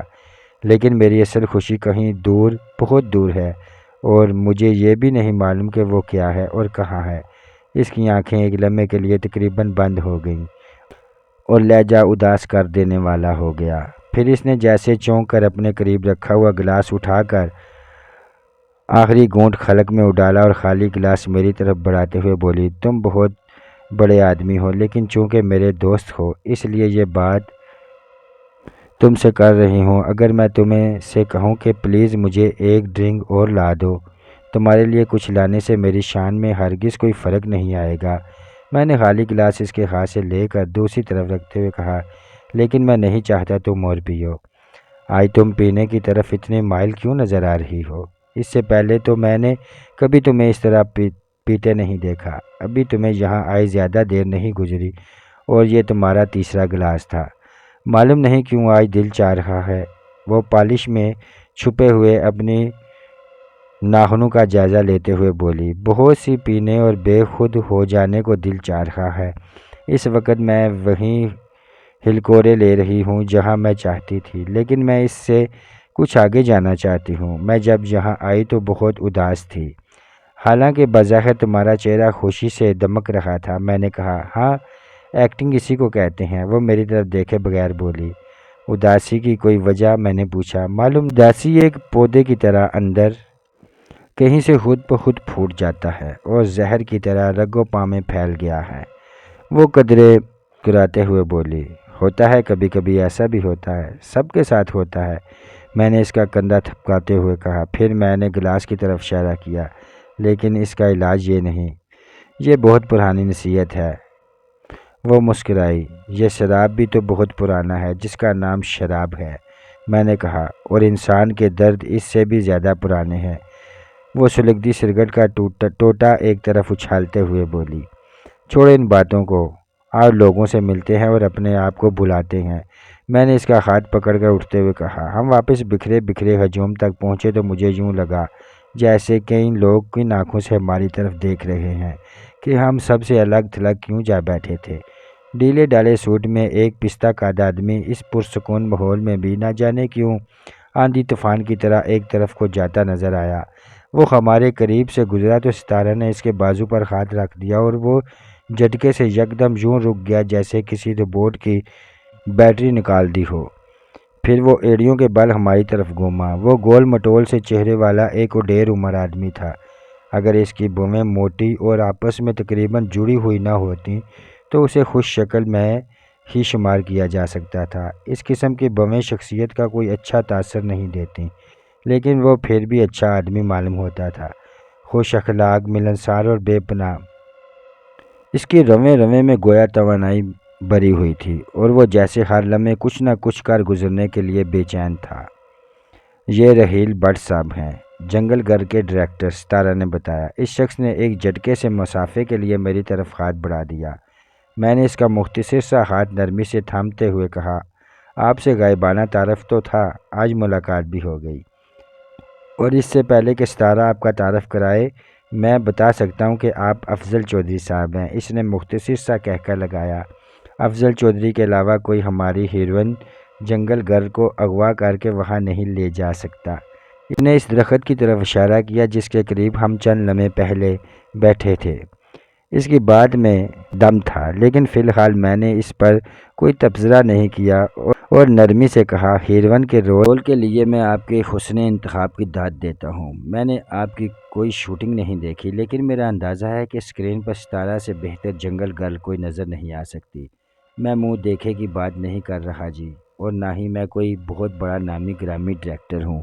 میں تو سیدھا سادہ ان پڑھ سا آدمی ہوں، کوئی دعویٰ نہیں کرتا، لیکن وقت ثابت کر دے گا کہ ستارہ کے روپ میں ہماری انڈسٹری کو سپر سٹار مل گیا ہے۔ آنے والے 10 سال اس کے ہیں، یہ ہر رول میں جچے گی۔ کم سے کم میں تو اسے جمع دارنی سے لے کر مہارانی تک ہر رول میں لینے کے لیے تیار ہوں، اور مجھے یقین ہے کہ یہ ہر رول میں دھوم مچائے گی۔ میں آپ سے متفق ہوں، میں نے سنجیدگی سے کہا، لیکن میں نے یہ بات کبھی ستارہ کے منہ پر نہیں کہی، کیونکہ انڈسٹری میں سامنے بیٹھ کر اس قسم کی باتیں کرنے کا رواج عام ہے اور ان پر بہت کم اعتبار کیا جاتا ہے۔ ستارہ نے کسی بات پر کوئی تبصرہ نہیں کیا، کوئی جواب نہیں دیا۔ وہ میرا بازو تھامے خاموش کھڑی مسکراتی رہی۔ اس کے دوسرے ہاتھ میں بن سلگے سگریٹ تھی اور وہ غیر ارادی طور پر آہستگی سے اسے انگلیوں میں گھمائی جا رہی تھی۔ اچانک رحیل بٹ کو جیسے کچھ یاد آیا۔ وہ چونکتے ہوئے بولا، میں اس وقت اپنی بیوی کی تلاش میں جا رہا تھا جب آپ نے میری بریکیں دبائیں۔ آپ کی بیوی کھو گئی ہے کیا؟ ستارہ نے ہولے سے ہنس کر پوچھا۔ وہ دراصل ہم لوگوں میں بری عادتیں پیدا ہو جاتی ہیں نا، ہم لوگ تقریب کو بھی خاص نہیں رہنے دیتے۔ میں اچھا بھلا انجوائے کر رہا تھا، یعنی یہ میری خوش قسمتی تھی کہ بیوی کی موجودگی کے باوجود انجوائے کر رہا تھا۔ اتنے میں مجھے اپنے ایک ڈسٹریبیوٹر صاحب نظر آ گئے۔ بہت دنوں سے ان کی اور میری ملاقات ٹلتی جا رہی تھی۔ میں فارغ ہوتا تھا تو وہ مصروف یا ملک سے باہر ہوتے تھے، وہ فارغ ہوتے تھے تو میرا شیڈول ٹائم ٹائٹ چل رہا ہوتا تھا۔ آج نظر آئے تو میں نے فوراً بیوی سے کہا، بھلی مانس تو یہاں ایک طرف کو کھڑی ہو، میں 4 پیسے کا بزنس کر لوں۔ میں ٹہل ٹہل کر سیٹھ صاحب سے باتیں کرتا رہا اور جب فارغ ہوا تو بھول گیا کہ بیوی کو کہاں کھڑا کیا تھا۔ اب تھوڑی دیر اور ستارہ سے باتیں کرتے رہے، آپ کی بیگم خود ہی آپ کو تلاش کر لیں گی، میں نے مشورہ دیا۔ رحیل بٹ نے خوش دلی سے کہکا لگایا۔ ایک طویل عرصے سے فلم جیسے بزنس میں رہنے کے باوجود اس کے چہرے پر معصومیت تھی۔ مشورہ اچھا ہے، اس نے اس بات میں سر ہلایا، لیکن پھر سنجیدہ ہوتے ہوئے بولا، ہم فلم انڈسٹری والوں کی بیویوں کا بڑا حوصلہ ہوتا ہے جی، معلوم نہیں ہمیں کیا کچھ کرتے دیکھتی ہیں، لیکن پھر بھی بظاہر آنکھیں بند کر کے ہمارا انتظار کرتی ہیں۔ خالص طور پر فلمی ہیروئنوں کی بیوی ہونے کے لیے تو بڑا جگرا چاہیے جی۔ وہ دوستانہ انداز میں میرا ہاتھ دبا کر آگے بڑھنے ہی لگا تھا کہ پھر رک گیا، کیونکہ اسی لمحے گہرے رنگ کے سوٹ میں ایک اس کا شخص ہمارے قریب آن رکا تھا۔ وہ سرخ و سفید جوان تھا، اس کے ہونٹوں کے قدرتی گلابی پن کو پان کے لالی نے گہرا کیا ہوا تھا۔ اس کی آنکھوں میں خمار کے گلابی ڈورے تھے اور وہ یقیناً ہوش اور بے خودی کے درمیان کہیں کسی نازک موڑ پر ہی تھا، تاہم بظاہر وہ خود کو اچھی طرح سنبھالے ہوئے تھا۔ 3 پیس سوٹ میں جسمانی طاقت کا زیادہ صحیح اندازہ نہیں ہوتا، اس کے باوجود اسے دیکھ کر کم سے کم میرے لیے یہ جاننا مشکل نہیں تھا کہ وہ کوئی ٹھیک ٹھاک باڈی بلڈر تھا۔ اعصاب کھچے ہوئے تھے اور لباس کے نیچے یقیناً ٹھوس مچھلیاں مچل رہی تھیں، کندھے چوڑے تھے۔ اس نے کوئی بات نہیں کی، کسی قسم کی رسومات کی ضرورت محسوس نہیں کی، اور یکدم ہی اس طرح جھٹکے سے ستارہ کی کلائی پکڑ لی کہ اس کی انگلیوں سے سگریٹ نکل کر گھاس پر گر پڑی۔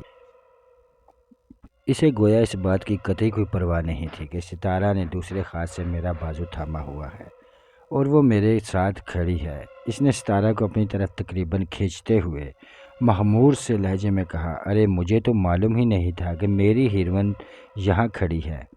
بھائی اصولاً تو تمہیں میرے ساتھ ہونا چاہیے۔ مجھے اس کا انداز بہت ہی برا لگا۔ میں نے اپنے آپ کو آگے بڑھ کر اس کے منہ پر گھونسا رسید کرنے سے بامشکل روکا۔ ستارہ کے چہرے پر بھی تناؤ اور برہمی کے آثار نمودار ہو گئے۔ مجھے یوں لگا جیسے میرے ارد گرد سکوت چھا گیا ہو، حالانکہ میرا خیال ہے لوگ بدستور اپنی اپنی باتوں میں ہی مشغول ہوں گے۔ میں محفل کو خراب کرنا نہیں چاہتا تھا۔ میں نے ایک قدم آگے بڑھ کر اس کی کلائی پکڑی اور پھر میرے ہاتھ کا شکنجہ اس قدر سخت ہو گیا کہ اس کے ہاتھ سے ستارہ کی کلائی خود بخود چھوٹ گئی۔ تو دوستو، آج کی ویڈیو کے لیے بس اتنا ہی۔ ملتے ہیں انشاءاللہ نیکسٹ ایپیسوڈ میں۔ اللہ حافظ۔